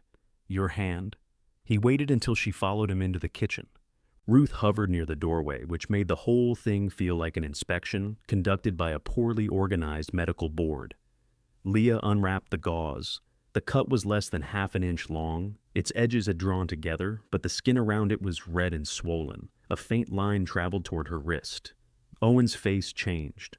"What?" she said. "When did you do this?" "Last night." "Did you clean it?" "With soap." "What else?" "Language." Ruth caught Leah's wrist gently and brought the hand closer to the light. "You need a clinic. It's Sunday evening, urgent care. I have work tomorrow." "That line is moving," Owen said. "It's barely a line. It's a barely line carrying infection up your arm." Curtis leaned in behind Ruth. "That looks bad." "You're not helping," Leah said. "I wasn't asked." She pulled her hand back. "I had a tetanus booster." "That isn't an all-purpose force field," Ruth said. Leah looked at the 4 faces around her. "Did everyone come over tonight hoping to manage one of my body parts?" "No," Curtis said. "I came for the table." Owen picked up his truck keys. "I can drive myself." "With which hand?" "The one attached to my left arm." "Good. You can fill out the forms." Urgent care required 90 minutes, a $35 copay, 1 shot, and a lecture from a physician's assistant who looked barely old enough to have strong feelings about lymphatic systems. She marked the edge of the redness with a pen and wrapped Leah's palm in a stiff support that prevented her from bending her wrist. "If it spreads beyond this line, you come back," she said. "I heard you. If you develop fever, chills, or increased pain, I come back. If you cannot keep the antibiotics down, I know." The woman rested her pen on the clipboard. "You're allowed to be annoyed. You're not allowed to be stupid." Leah looked at the brace. "Can I work?" "What kind of work?" "Maintenance. No lifting with that hand for at least 3 days. My job is lifting with that hand. Then your job and your hand are taking a short break from each other." Owen drove her to the 24-hour pharmacy. He did not say "I told you so." His restraint was so visible that it became its own version.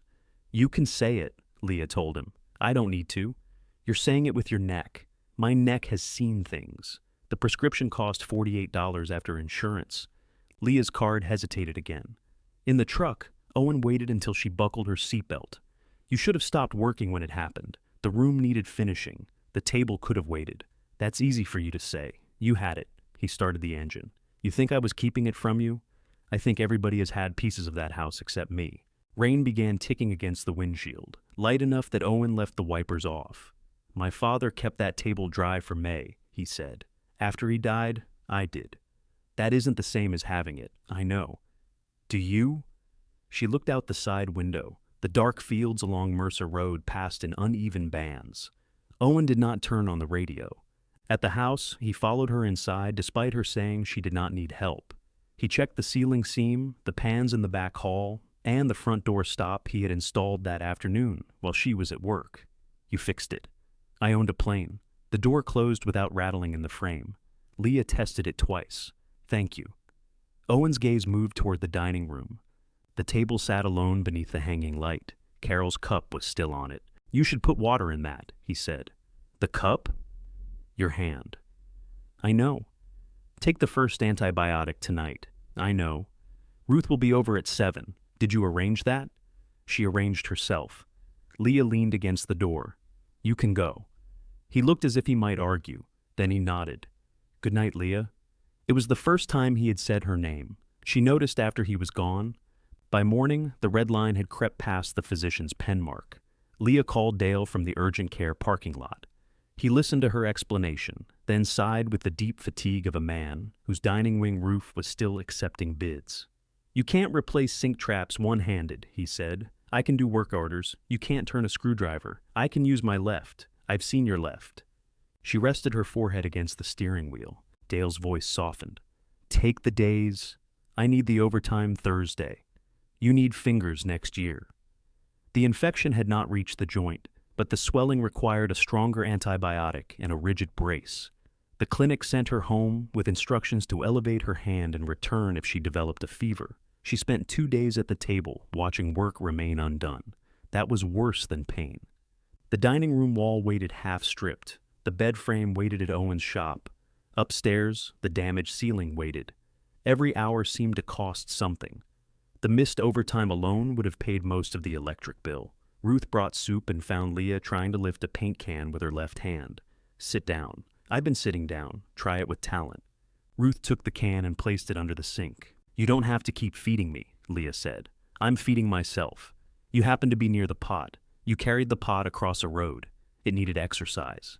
They ate at the pine table. The chipped cup sat near the window, with 3 daffodils Ruth had cut from May's old bed at the brick house. Vanessa gave you those? Leah asked. I didn't ask. That's technically stealing. She took the house. I took 3 flowers. Let the estate agent sort it out. Leah smiled into the soup. Ruth looked toward the walnut-sized knot near the center of the tabletop. Brooke sent Vanessa that photograph. She said she wasn't posting it. She didn't. She sent it to the family. How do you know? Vanessa called Curtis about the sideboard. The spoon stopped halfway to Leah's mouth. What did she say? That she wants to pick it up. It's at Curtis's. I am aware. I mean, she can't pick it up here. She said it shouldn't be brought here until the furniture is divided properly. Leah set down the spoon. It was divided properly. Everyone took what looked good and left the house. That is not the same as deciding who gets a sideboard. Did May tell you she promised it to Vanessa? No. Did she ever say it shouldn't return? No. Then it returns. Ruth folded a paper napkin into smaller and smaller squares. You might ask Curtis what's inside before you turn this into a siege. Vanessa thinks the china is inside. Vanessa thinks many things when she's upset. She wasn't upset when she thought it had been hauled off. No. Ruth put down the folded napkin. She's upset now because the room looks like it remembers her. That answer took some anger out of Leah, but not enough. Curtis called that evening. His voice sounded different without the rest of him, less amused and older. Vanessa wants to come by tomorrow, he said. I heard. I told her you should be here. It's May's sideboard. Yes. She left it in the house she gave me, for $1. Leah went quiet. Curtis cleared his throat. Didn't mean it the way Brooke does? How do you mean it? I mean, there wasn't an item-by-item sale. You took the property. Everybody assumed the contents were gone. They weren't. Correct. So, why does their mistake become my problem? Because Vanessa is family, and families can make a problem out of weather. Leah flexed her fingers inside the brace. Pain pulsed through her palm. Is the sideboard okay? She asked. Better than my truck. Did you open it? No reason to. May taped the drawers shut before we moved it. With what? Blue painter's tape. The detail pierced through Leah's anger. She could see May smoothing tape across the drawers, dissatisfied with the first strip, applying another. I'll come tomorrow, Leah said. I can tell Vanessa to wait until your hand's better. My hand has nothing to do with the sideboard. Hands have a lot to do with moving furniture. Nobody's moving anything. Curtis exhaled. That's what I told her.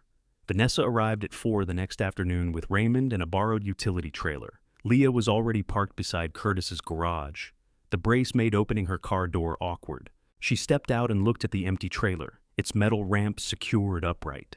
Vanessa got out of the passenger side. Her gaze dropped to Leah's hand. What happened? Wallpaper. Raymond shut off the truck. That's why you wear gloves. I was wearing gloves. Better gloves. Vanessa came around the hood. Is it infected? It's handled. You look pale. I'm standing in sunlight. For once, Vanessa did not answer the sarcasm. She looked genuinely worried, which made Leah want to hide the brace behind her back. Curtis opened the garage door. The walnut sideboard stood along the rear wall beneath a canvas cover. It was larger than Leah remembered, nearly 6 feet long, with 3 drawers above carved cabinet doors. The finish had dulled, but the dark wood still reflected the overhead light when Curtis pulled away the canvas. Blue tape crossed every drawer. Vanessa stopped just inside the garage. Oh, she said. The word held no ownership, only recognition. She approached slowly and touched the brass handle of the center drawer. Mother kept table linens in this one. Leah stood on the other side. Ruth said she had the sewing cabinet. She did. This was for holidays. Raymond came closer. And tax papers. Not in the same drawer. No. May had standards. Vanessa smiled despite herself. Then she saw Leah watching and straightened. She promised this to me, she said. When? Years ago. Why didn't you take it? Because it belonged in the house while she was alive. The house is still alive. Vanessa's face changed. A building is not a person, Leah. I know. Do you? The question sounded less cruel than frightened. Curtis moved between them and pressed one palm to the tape-centered drawer. Nobody loads anything today, he said.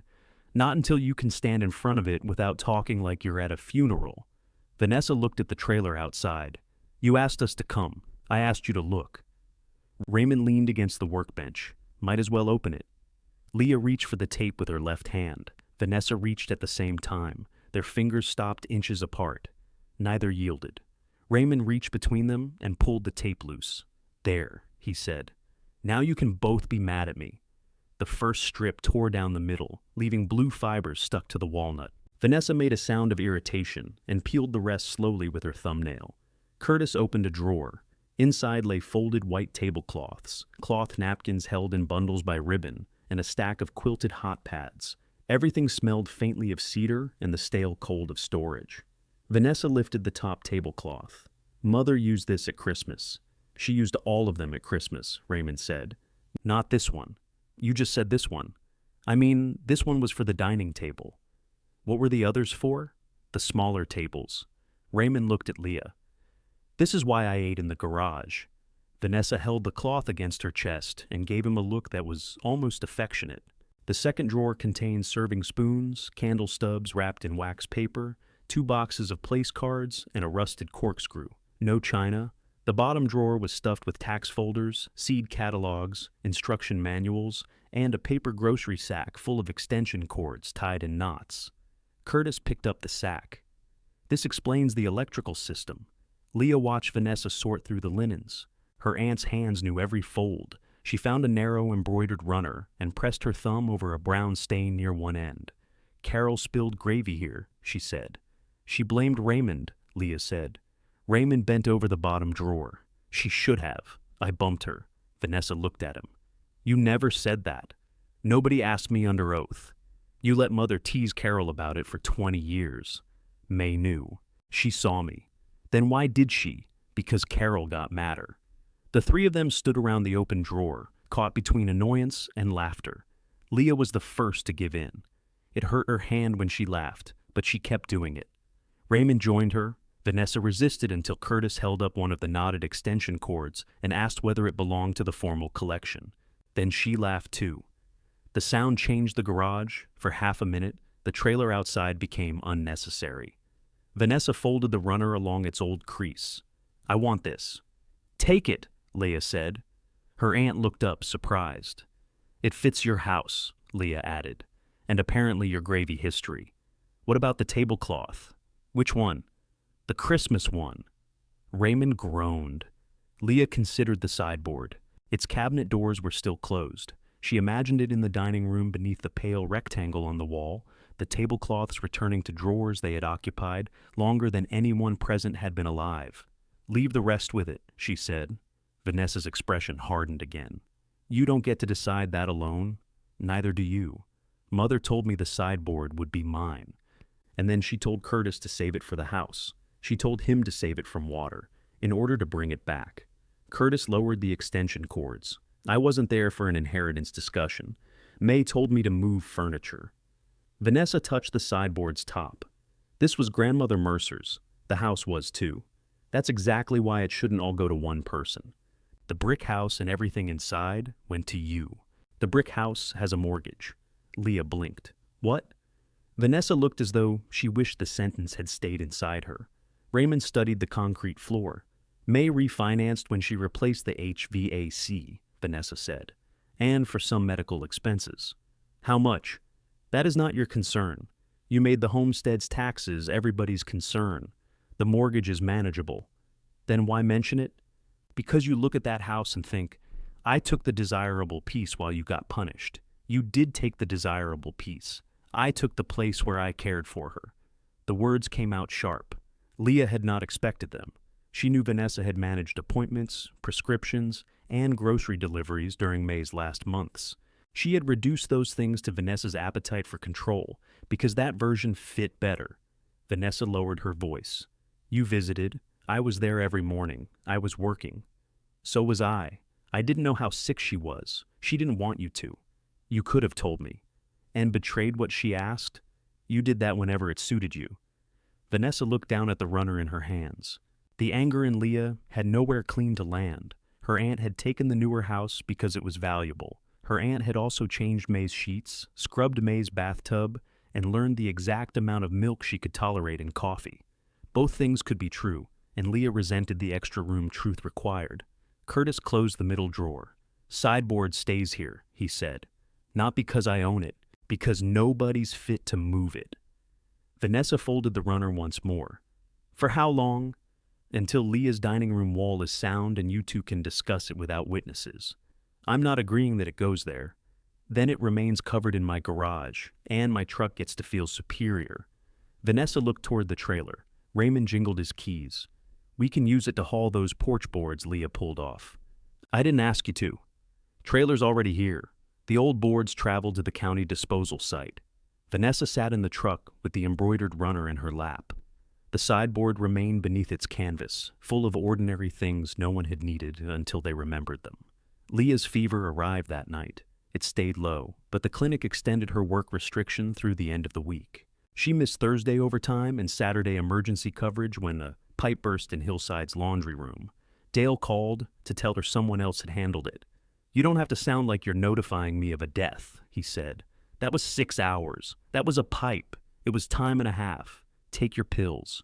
By the time the brace came off, the swelling had gone down and her checking account had dropped below $400. Her car chose that week to begin slipping out of gear. Leah felt it first on the hill near Ralston's. The engine raced while the car slowed, then the transmission caught with a jolt that knocked a bag of screws off the passenger seat. A garage in Ashford quoted a repair price high enough to make the furnace look approachable. She sat in the waiting area beneath a calendar advertising tractor tires and called Denise in Tennessee. "Sell the house," Denise said. "Hello to you too. I'm practicing for when you tell me something bad. The transmission's dying." "How much?" Leah told her. Denise whistled. "Sell the car. I need a car. Buy a different one." "With what?" "The vast fortune buried beneath your haunted dining room." "It's not haunted. You called your dead mother from a chair. I told you that in confidence, and I'm using it compassionately." Leah closed her eyes. "I need something that can haul lumber. You need something that can get to work. I need both. Then buy an ugly truck. Ugly trucks respect struggle." Curtis knew of one. It belonged to a retired feed store manager whose doctor had told him to stop climbing into vehicles held together by stubbornness. The Ford Ranger was 23 years old, blue beneath patches of primer and missing the plastic handle that adjusted the passenger seat. The fuel gauge remained on 3/4, regardless of reality. Leah sold her car to the garage, added most of her emergency envelope, and bought the Ranger. Owen inspected it in the Homestead driveway. "No," he said, "I already bought it. Then why am I inspecting it?" "I wanted reassurance." "You brought the wrong truck." He opened the hood. Curtis stood nearby with his hands in his pockets. "Engine's good. Engine's oily. All good engines are." Leah leaned against the fender. "It runs." Owen checked a hose. "Currently. It carries things. Tow trucks count as things. You're jealous because my truck has character. Your truck has several fluids on the ground. That one was there before." Owen wiped his fingers on a rag. "Keep water in it. Check the oil every other fill-up. Don't trust the fuel gauge. I know, and this belt needs replacing. I can do a belt. With your hand?" "My hand is fine." He looked at the pale scar near her palm. "Your hand thinks everything is fine until a clinic disagrees." She took the rag from him. "You've made your concern unbearable." "Good. You noticed it." The words sat between them. Curtis cleared his throat and walked toward the porch with exaggerated interest in a loose step. Owen closed the hood. "You ready for the bed frame?" he asked. The upstairs rear rooms remained unsafe, but the front bedroom was dry. Its circuit had passed Pam's inspection, and Leah had patched the largest wall cracks. She and Owen carried the repaired frame upstairs in pieces, while Curtis followed with slats. It fit beneath the window where it had stood before. The mattress Leah bought was second-hand but clean, delivered rolled in plastic. Owen objected to her carrying one end until she threatened to drop it on him. They assembled the bed as evening settled over the yard. Ruth brought sheets that had belonged to May and announced they were on loan until Leah bought better ones. The fabric smelled of sunshine and Ruth's laundry soap. When everyone left, Leah stood in the bedroom doorway. The bed frame's turned posts cast long shadows on the wall. Her clothes bins sat beneath the window. Carol's college sweatshirt hung from one post because there was still no closet rod. The room was not finished. The baseboards needed paint, the door would not latch, and the floor had a cold draft near the chimney. Leah slept there anyway. Near midnight, the Ranger's horn began blaring in the driveway. She ran downstairs, tripped over one shoe, and slapped the steering wheel until the horn stopped. 10 minutes later, it started again. Owen's truck appeared while she was disconnecting the battery by flashlight. He climbed out wearing jeans and an unbuttoned work shirt over a white undershirt. "Ruth called me," he said. "Of course she did. She said you were being murdered by a truck. I'm winning." He held the flashlight while she loosened the terminal. The horn died. In the quiet, Leah became aware of how close he stood. "You came fast," she said. "I live 3 miles away." "That isn't what I meant." Owen looked toward the dark bedroom window above them. Then he looked back at her. "No," he said. "I know." Leah held the wrench against the battery terminal. The flashlight in Owen's hand trembled slightly, though the night was warm. "Why did you come?" she asked. "I told you." Ruth called. "You didn't have to answer. She would have kept calling.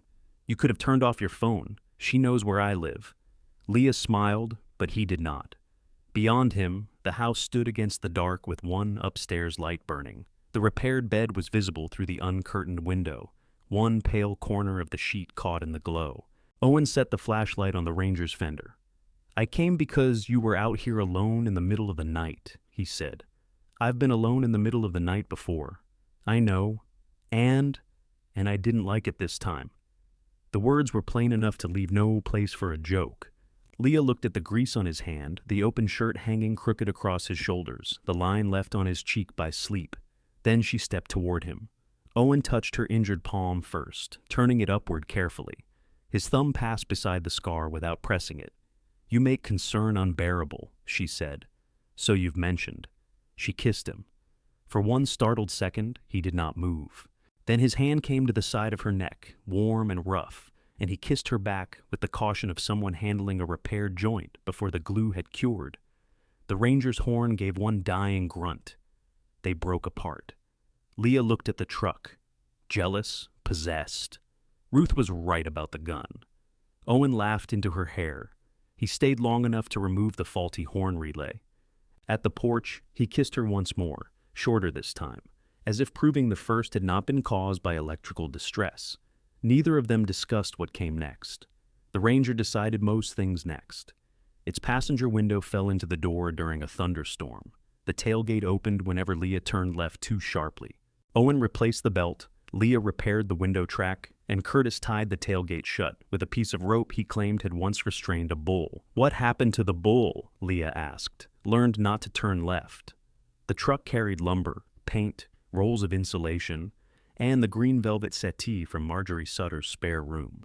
Marjorie was 73, broad through the shoulders, and offended that the settee had survived. "I hoped it would collapse under Owen," she said, as the four of them maneuvered it through her doorway. "I never sat on it," Owen said. "That's why it survived." The green velvet had faded to olive on one side, and a seam had split beneath the right arm. Marjorie had covered it with a white sheet for months, which protected it from dust, but not from her cat's opinion. Leah and Owen repaired the webbing in his shop. Leah stitched the split seam by hand under Ruth's supervision, unpicked it after Ruth's silence became oppressive, and stitched it again. They brought it home on an afternoon hot enough that the porch boards burned through Leah's knees. The parlor was ready, not finished according to Owen, but ready. Leah had removed the fallen plaster, sealed the ceiling, washed the windows, and painted the walls a warm cream she found in Ralston's clearance section. The settee went beneath the front window, exactly where the pale mark on the floor said it belonged. Ruth sat on it first. "It leans," she announced. "You lean," Marjorie said. Curtis lowered himself beside Ruth. The settee held. By July, the hall stand had returned from Curtis's garage.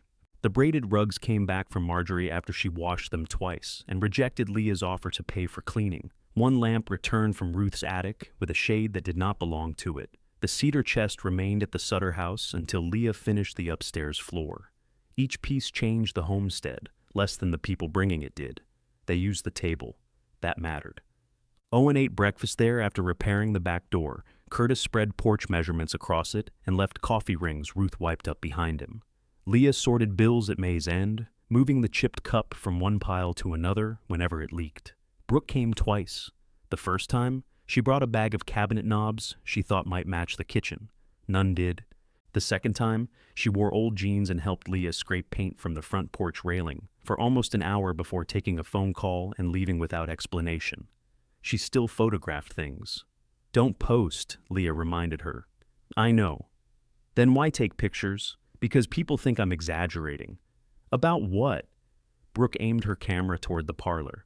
"That it looks good." Leah put down her scraper. "Who are you talking to about it?" "Family." "Why?" "Because they ask."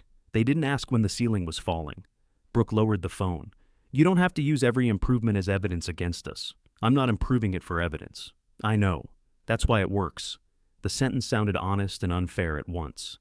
Brooke sat on the porch step, flecks of white paint on her forearms. "Mom wants to have Thanksgiving here." Leah stared at her. "Here?" She said the dining room is bigger. The dining room was the same size when you laughed at it. I told her that. What did she say? That laughter isn't a binding agreement. Leah barked out a laugh. That sounds like Vanessa. She also said May always did first frost supper here. The old supper had been more habit than event. May made stew when the first real frost whitened the fields. Ruth brought bread, and whoever came through the door found a chair. Vanessa used to complain that May never counted servings correctly. Carol had claimed that was the point. Leah looked through the front window toward the pine table. "Thanksgiving isn't first frost," she said. "I know. And this isn't Vanessa's house. I know that too." Brooke rolled a chip of paint between her fingers. "I'm only telling you before she does." Vanessa waited 6 days. She arrived on a Sunday afternoon, while Leah and Owen were replacing damaged porch boards. She brought a pan of lemon bars, which meant she intended to ask for something. Owen accepted one before Leah could warn him. "You shouldn't eat negotiation food," she said. It was on the porch. It came in Vanessa's pan. Vanessa removed her sunglasses. "I can hear both of you." Owen took another bite. "Good lemon bar, thank you." Leah looked between them. This is how alliances collapse. Vanessa sat in the repaired porch chair and watched them work. She complimented the railing, asked how much the roof would cost, and mentioned that the brick house's air conditioner needed replacing. None of it sounded accidental. Eventually, she said, "Brooke told you about Thanksgiving." "Yes. I thought it might be nice." "For whom?" "For the family. There are easier ways to eat turkey. It isn't about turkey." "I know." Vanessa looked through the open front door. From the porch, the table was visible beyond the parlor. "Mother kept that supper for 40 years, she said. And everybody complained about it for 39. That was part of it." Leah drove a screw into the new board. Vanessa watched the drill. "I'm not trying to take anything from you. You arrived with a casserole dish full of leverage. Those are lemon bars, same category." Owen covered a cough. Vanessa gave him a cool look, then returned to Leah. "People would bring food. We could use paper plates. Nobody expects you to host alone." "You mean nobody expects me to decide alone?" "That isn't what I said. You already decided it would be here. I suggested it. To Brooke. Because every conversation with you becomes a referendum on who loved whom correctly." The drill stopped. Vanessa set the pan on the porch rail. "Sometimes a supper is a supper, and sometimes a $1 joke is a joke." Her aunt flinched. Leah had wanted that. The satisfaction lasted less than a second. "I'm not ready to invite people who still think they can choose the parts of this place they want after I make them usable," she said. Vanessa stood. "This is about the sideboard. It's about all of it. The sideboard was promised to me. You keep saying that. Because it's true.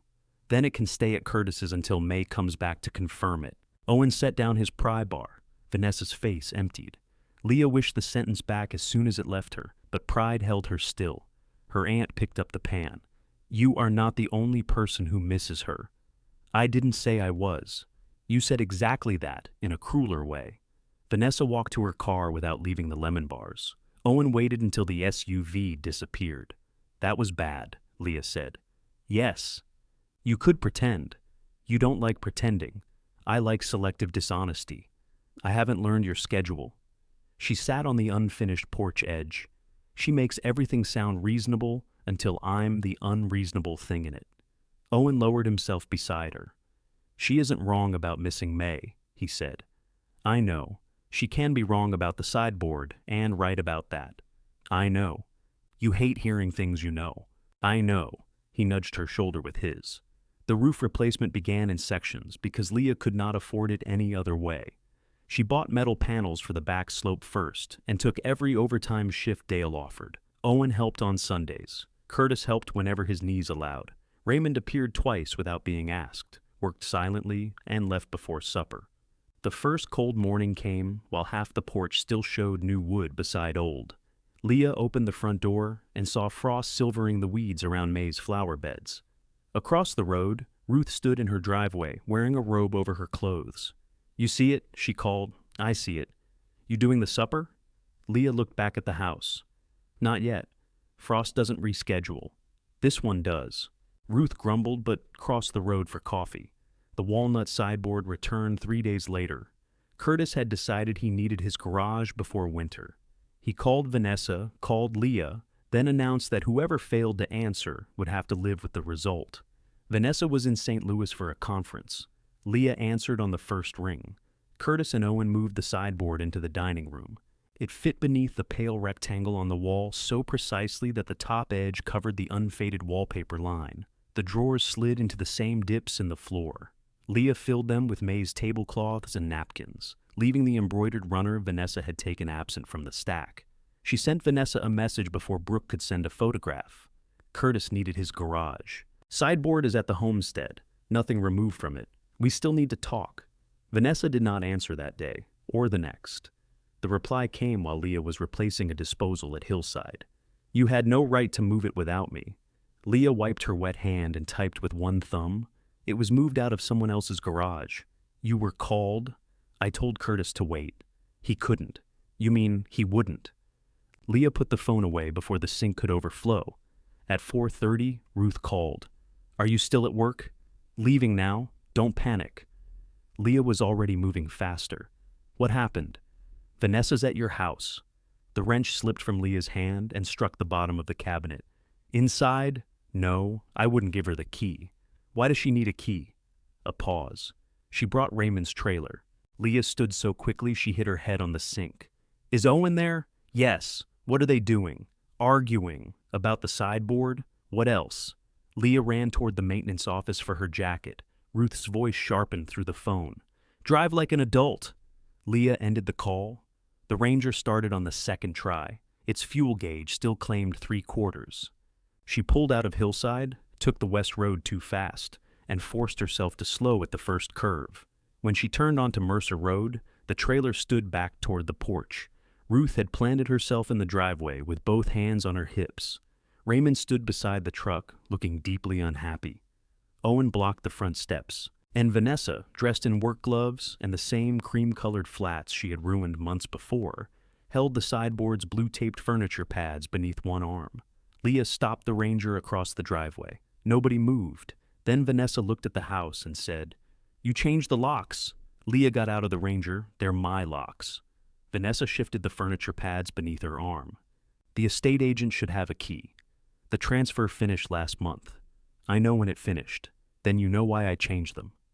Raymond rubbed one hand over the back of his neck. He would not meet Leah's eyes. Owen remained on the steps. His arms were folded, but his voice stayed level. She asked me to move. I asked you to help load my sideboard, Vanessa said, and I said it wasn't mine to load. Yet you helped Curtis bring it here.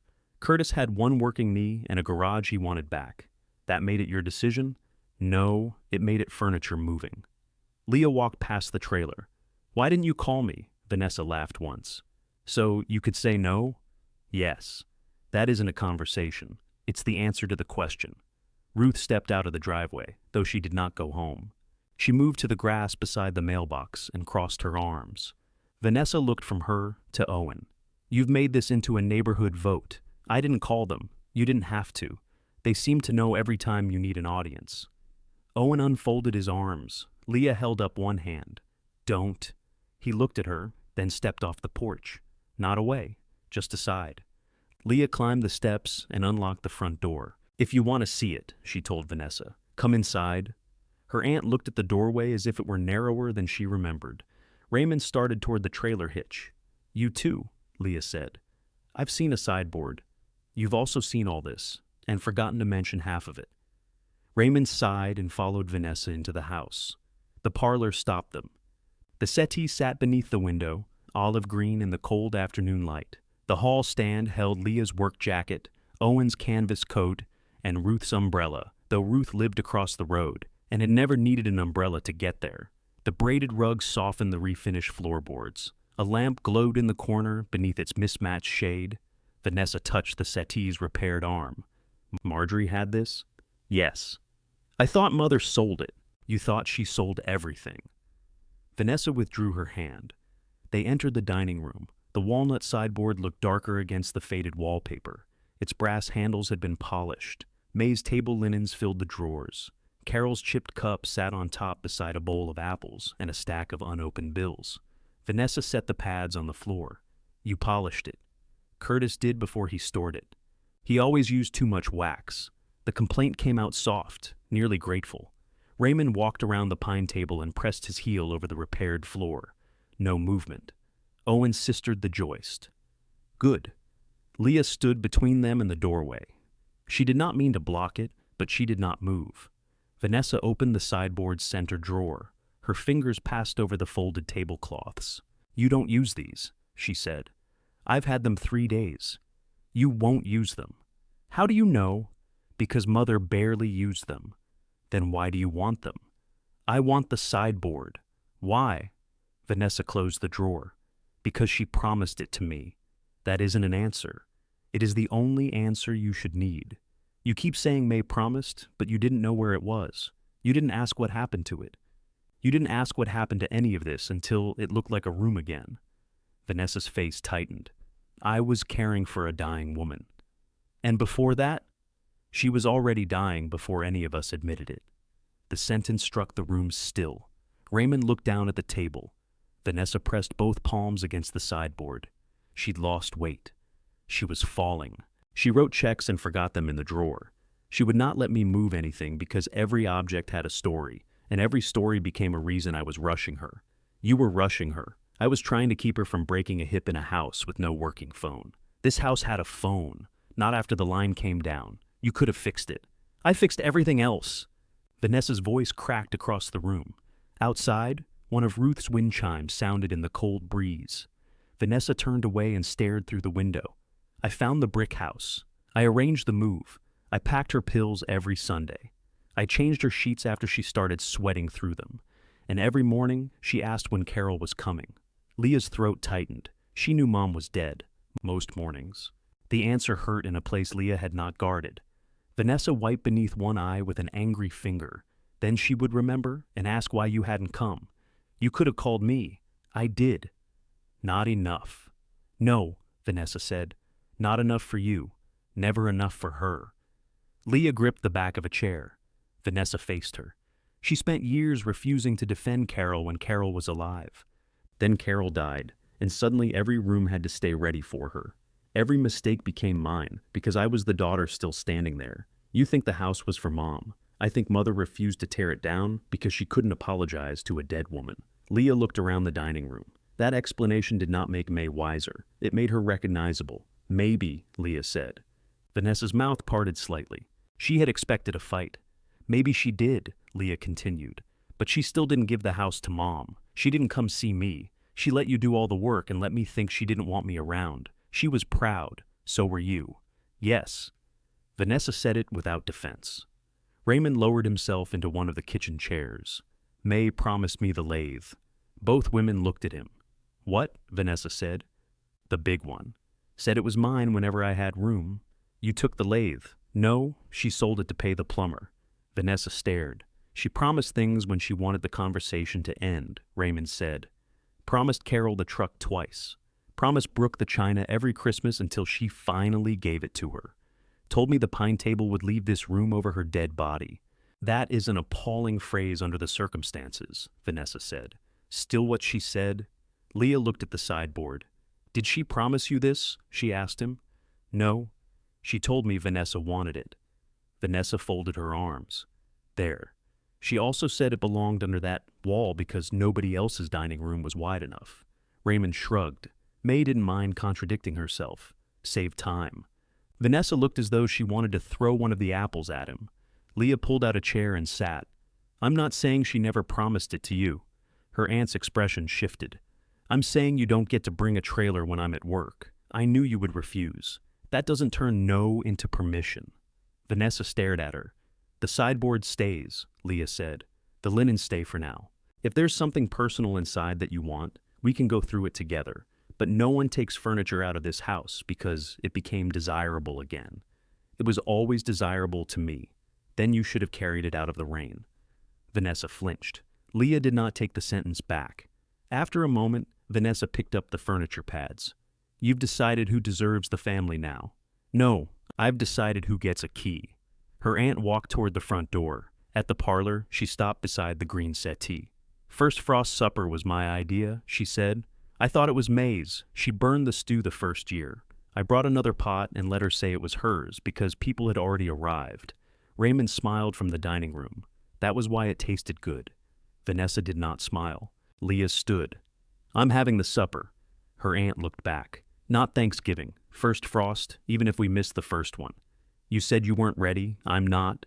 Vanessa waited. Ruth, Curtis, Marjorie, Owen, Pam, Kenny, Dale if he'll come. Everyone who worked on the house or kept something safe. Raymond too. And the family? They can come. Vanessa's chin lifted. As long as we admit we're terrible. As long as you come as guests. No trailer, no claiming rooms, no telling people you brought the house back. I wouldn't. You arrived with furniture pads. Her aunt's mouth tightened. Leah stepped closer. You can sit at the table. You can bring the stew if you want. But you don't get the head chair because you changed May's sheets. And I don't get it because I bought the house. We sit where there's room. Vanessa looked toward the dining room. What if I don't want to come under conditions? Then don't. No pleading followed. That was the part Leah had never managed before. Vanessa left with the pads. Raymond stayed seated until the sound of her SUV disappeared. She'll make me drive the trailer back, he said. You brought it. She said you'd agreed. Leah stared at him. I suspected that was untrue, and came anyway. She gets louder when she's worried, so do you. No, I leave. He stood and pushed the chair under the table. You serious about the supper? Yes, I'll bring meat. Bring yourself. I can do two things. Outside, Ruth had moved onto the porch beside Owen. Curtis had arrived at some point, drawn either by Ruth's call or the trailer's gravitational field. Raymond took the keys from his pocket. You were right, Leah told him. He paused. The table belongs there. He nodded once and went to hitch the trailer. Owen waited until the truck was gone. You okay? He asked. No. Good answer. Ruth looked through the open front door. When's supper? I haven't picked a day. Frost was last week. Apparently Frost is very strict around here. It kills tomatoes. It has standards. 2 Saturdays from now. Ruth counted silently. Cold fronts due. You control those too? Only locally? Invitations traveled faster than Leah intended, Curtis told Marjorie. Marjorie told Pam while buying paint. Dale heard from Kenny Voss and asked why the furnace man had been invited before Leah's supervisor. Leah invited him officially before his dignity could worsen. She sent one message to the Mercer family group. First Frost supper at the Homestead, Saturday at 6. Bring food if you want. Come as guests. Please don't bring furniture opinions. Raymond answered with a picture of a roasting pan. Brooke sent, Is Mom invited? Yes. Vanessa did not respond. The house filled with preparation. Leah finished the dining room wall but left the faded wallpaper instead of painting it. Owen repaired the loose back step. Ruth washed every tablecloth, then complained that May had folded them incorrectly for 40 years. Curtis brought firewood for the old parlor stove after Pam approved the outlet fan, and Kenny inspected the flue. Leah and Owen stood at the sideboard the night before the supper, arranging stacks of bowls. You don't have enough spoons, he said. People can keep one. They'll forget. Then they'll eat dessert with forks. He looked toward the table. You invited Vanessa? Yes. You think she'll come? No. You want her to? Leah placed Carol's chipped cup beside the coffee urn. I want her to want to come correctly. That sounds difficult. It's a family skill. Owen took her bandaged history of a hand, now healed, and kissed the scar. You don't have to make tomorrow prove anything, he said. I know. She hated hearing things she knew. The cold front arrived before dawn. Frost covered the repaired porch rail, the weeds, and the hood of the unreliable Ranger. By late afternoon, stew simmered on the stove. The table stretched beneath May's cloth, and every saved chair waited around it. At 5:50, headlights turned onto Mercer Road. Leah stood in the doorway, unable to see yet whose car was coming. The first vehicle was Raymond's truck. He parked badly, climbed out with a covered roasting pan, and looked at the frost on the railing. You painted over wet wood, he said. Good evening to you too. It'll peel, then I'll paint it again. That's wasteful, meat or criticism. You don't get to bring both. Raymond considered the pan in his hands. Meat. He carried it inside. Curtis and Ruth arrived on foot, arguing about whether bread could overrise in cold weather. Ruth carried 2 loaves wrapped in towels. Curtis had a sack of apples and a jar of cider he insisted was fresh, despite the cloudy sediment at the bottom. Marjorie drove across the road from 3 houses down because her pie required level transportation. She inspected the green settee before removing her coat. Still leaning, she announced, You're standing crooked, Ruth said. Pam brought green beans in a slow cooker and an extension cord she trusted more than anything May had owned. Kenny arrived with corn casserole, checked the parlor stove before taking off his jacket, and declared the chimney adequate but emotionally needy. Dale came last among the neighbors, carrying a grocery store cake with First Frost written in green icing. They asked what to put on it, he said. You could have said nothing. I panicked. Owen moved through the rooms as if he belonged there, but did not want anyone to notice. He added wood to the stove, took coats, found serving spoons, and quietly replaced one of Pam's extension cords when it crossed the doorway. At 6:10, every dish had arrived except whatever Vanessa might have brought. Leah stopped looking through the front window. Sit down, Ruth told her. I'm waiting for Brooke. You can wait while sitting. There aren't enough chairs. May never had enough chairs. She owned these 6. She also made people sit on the stairs. Curtis was already on the settee with Marjorie, holding his plate on one knee. Kenny and Pam took the 2 kitchen chairs. Raymond sat at the pine table near the burn mark, precisely where he had sat years earlier. The arrangement formed itself without anyone assigning importance. Nobody took May's old place at the end. Leah remained standing beside it, passing bowls and refilling glasses. When she caught Ruth watching, she pulled out the chair and sat. The room did not change. That surprised her. No voice told her she was too young, too broke, too much Carol's daughter, or insufficiently May's granddaughter. The table simply received her elbows like it received everyone else's. Curtis lifted a spoonful of stew. "This Vanessa's recipe?" "No," Leah said. "Good." Raymond looked at him. "You haven't tasted it. I've tasted Vanessa's. You took seconds last year. I like consistency." Ruth slapped his arm with a napkin. The stew was Leah's, although May's recipe had been open on the counter when she made it. She had used less salt, more pepper, and the wrong kind of potatoes. Ruth noticed all three choices and ate 2 bowls. Conversation spread across the room in pieces. Pam told Dale his dining wing roof bitters were overcharging. Dale asked whether she wanted to climb up and prove it. Marjorie described the winter May had tried to burn walnut shells in the parlor stove. Raymond insisted that had been Carol's idea. Leah knew it probably was. Nobody polished May into a saint. They remembered her hiding good scissors, serving weak coffee, and refusing to replace anything that could be held together with wire. They remembered her taking soup to Curtis when he had pneumonia and insulting the way he coughed. Kenny said she once locked him in the cellar by accident. Ruth said it had not been an accident. Laughter filled the dining room. It sounded nothing like the sunroom. That laughter had narrowed Leah to one humiliating choice. This laughter made room, even when it landed on her. When she admitted the Ranger's fuel gauge had stranded her twice, Owen told the story of finding her walking down Mercer Road with a gas can and one shoe half untied. "You drove past me first," she said. "I wanted to be sure it was you.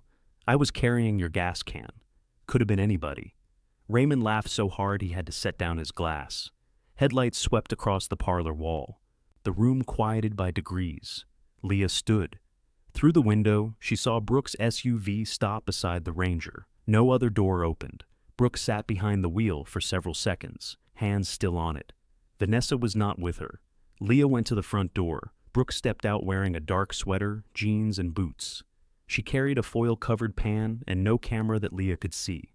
"Is there room?" she asked. "Depends what's in the pan." "Rolls. There's room." Brooke looked toward the parked vehicles. "Mom isn't coming," I guessed. She made it as far as getting dressed. Leah waited. Then she said she wouldn't audition for a chair at a table she grew up at. "I didn't ask her to audition." "I know." Brooke looked back at her SUV, as if Vanessa might somehow still be inside. "She thinks you invited her so everyone could watch her apologize. I invited her because it's first frost supper. The second frost. Ruth has ruled it valid. Then I'm sure the weather is relieved." Leah stepped aside. Brooke entered the parlor and stopped at the sight of everyone. Ruth called from the dining room. "You plan to hold those rolls all night?" Brooke carried them in. There was no available chair at the table. Owen gave up his place and moved to the settee beside Curtis. Brooke started to object, but he had already taken her plate from Leah and set it near the table's corner. She sat. For several minutes she spoke only when spoken to. Then Raymond told the gravy story, including his own guilt this time. Brooke added that May had hidden the burned trivet in the workshop, so Vanessa would stop trying to replace it. "She blamed me for losing that," Raymond said. "You blame the dog. The dog couldn't defend itself. The dog hated you. May taught it." The table accepted Brooke's laughter too. After supper, the room divided into workers and people pretending not to notice work. Ruth organized leftovers. Pam and Kenny argued over the safest outlet for the slow cooker. Curtis fell asleep on the settee while Marjorie balanced a plate of cake on his stomach. Brooke carried dishes into the kitchen. "You don't have to wash," Leah said. "I know. Then why are you doing it?" Ruth handed me a towel. That was sufficient explanation. They worked side by side. Leah washed, Brooke dried, and placed everything on the counter because she did not know where it belonged. After the last pot, Brooke folded the towel. "Can we go outside?" The cold had sharpened. Frost already glittered along the truck bed. Voices and light spilled from the open front door behind them. Brooke stood near the repaired railing and reached into her pocket. She removed a dollar bill. It had been folded into a small square. Leah looked at it. "What is that?" "You know, the dollar you tried to buy my house with?" The one I slid across the table. Leah did not take it. Brooke unfolded the bill and smoothed it against the porch rail. I kept it in my wallet after you gave it back. At first because I thought the whole thing was funny, and now it makes me feel sick. You could spend it. I tried. Brooke gave a small, embarrassed laugh. I was buying coffee, and when I pulled it out, I saw you looking at me in that room. So I put it back. Leah leaned against the porch column. The new board beneath her hand felt smooth and cold. I wasn't just laughing because the situation was absurd, Brooke said. I said that because it sounded less ugly. Leah waited. I laughed because Mom did. Raymond did. Everybody was relieved it wasn't their problem, and you were the easiest person to make into the joke. The voices inside softened as Owen closed the dining room door against the draft. Brooke looked down at the bill. Being cruel to you was the price of staying comfortable in that room. You were 32. I know. You keep talking like you were trapped at the table. I wasn't trapped. Brooke swallowed. I wanted to belong more than I wanted to stop it. The admission had no defense attached. That made it heavier. Leah looked through the front window. At the pine table, Raymond was helping Dale scrape green icing from the cake box. Ruth had woken Curtis and was accusing him of using the settee as a bed. The sideboard held stacks of used plates. May's tablecloth had gravy on it again. I wanted all of you to see the house, Leah said. I know. I wanted you to regret laughing. We do. That doesn't fix it. No. Brooke held out the dollar. Leah closed Brooke's fingers over it. Keep it. I don't want it. Neither did I. What am I supposed to do with it? Come back when there isn't supper. Wear clothes you can ruin. Brooke looked toward the repaired porch. The stair rail still needs sanding, Leah said. I could do that. No pictures. Brooke nodded. No pictures. That isn't forgiveness. I know. It isn't me promising we'll become friends. I know that too. It's a stair rail. Brooke tucked the dollar into her pocket. I can start with a stair rail. When they went back inside, nobody asked what had been said. Leah found a place for Brooke's rolls in the sideboard drawer. After wrapping them in a clean towel, Brooke noticed where she put them. Her eyes lingered on the dark walnut, but she did not touch it. The supper lasted until almost 11. Pam and Kenny left together, still arguing about outlets. Dale took half the cake after insisting he did not like frosting. Marjorie collected her pie plate and warned Leah not to let Curtis nap on the settee unsupervised. Raymond stood at the end of the table, turning his keys in one hand. Vanessa made the first supper, Leah said. He looked at her. She told me. She made a lot of them.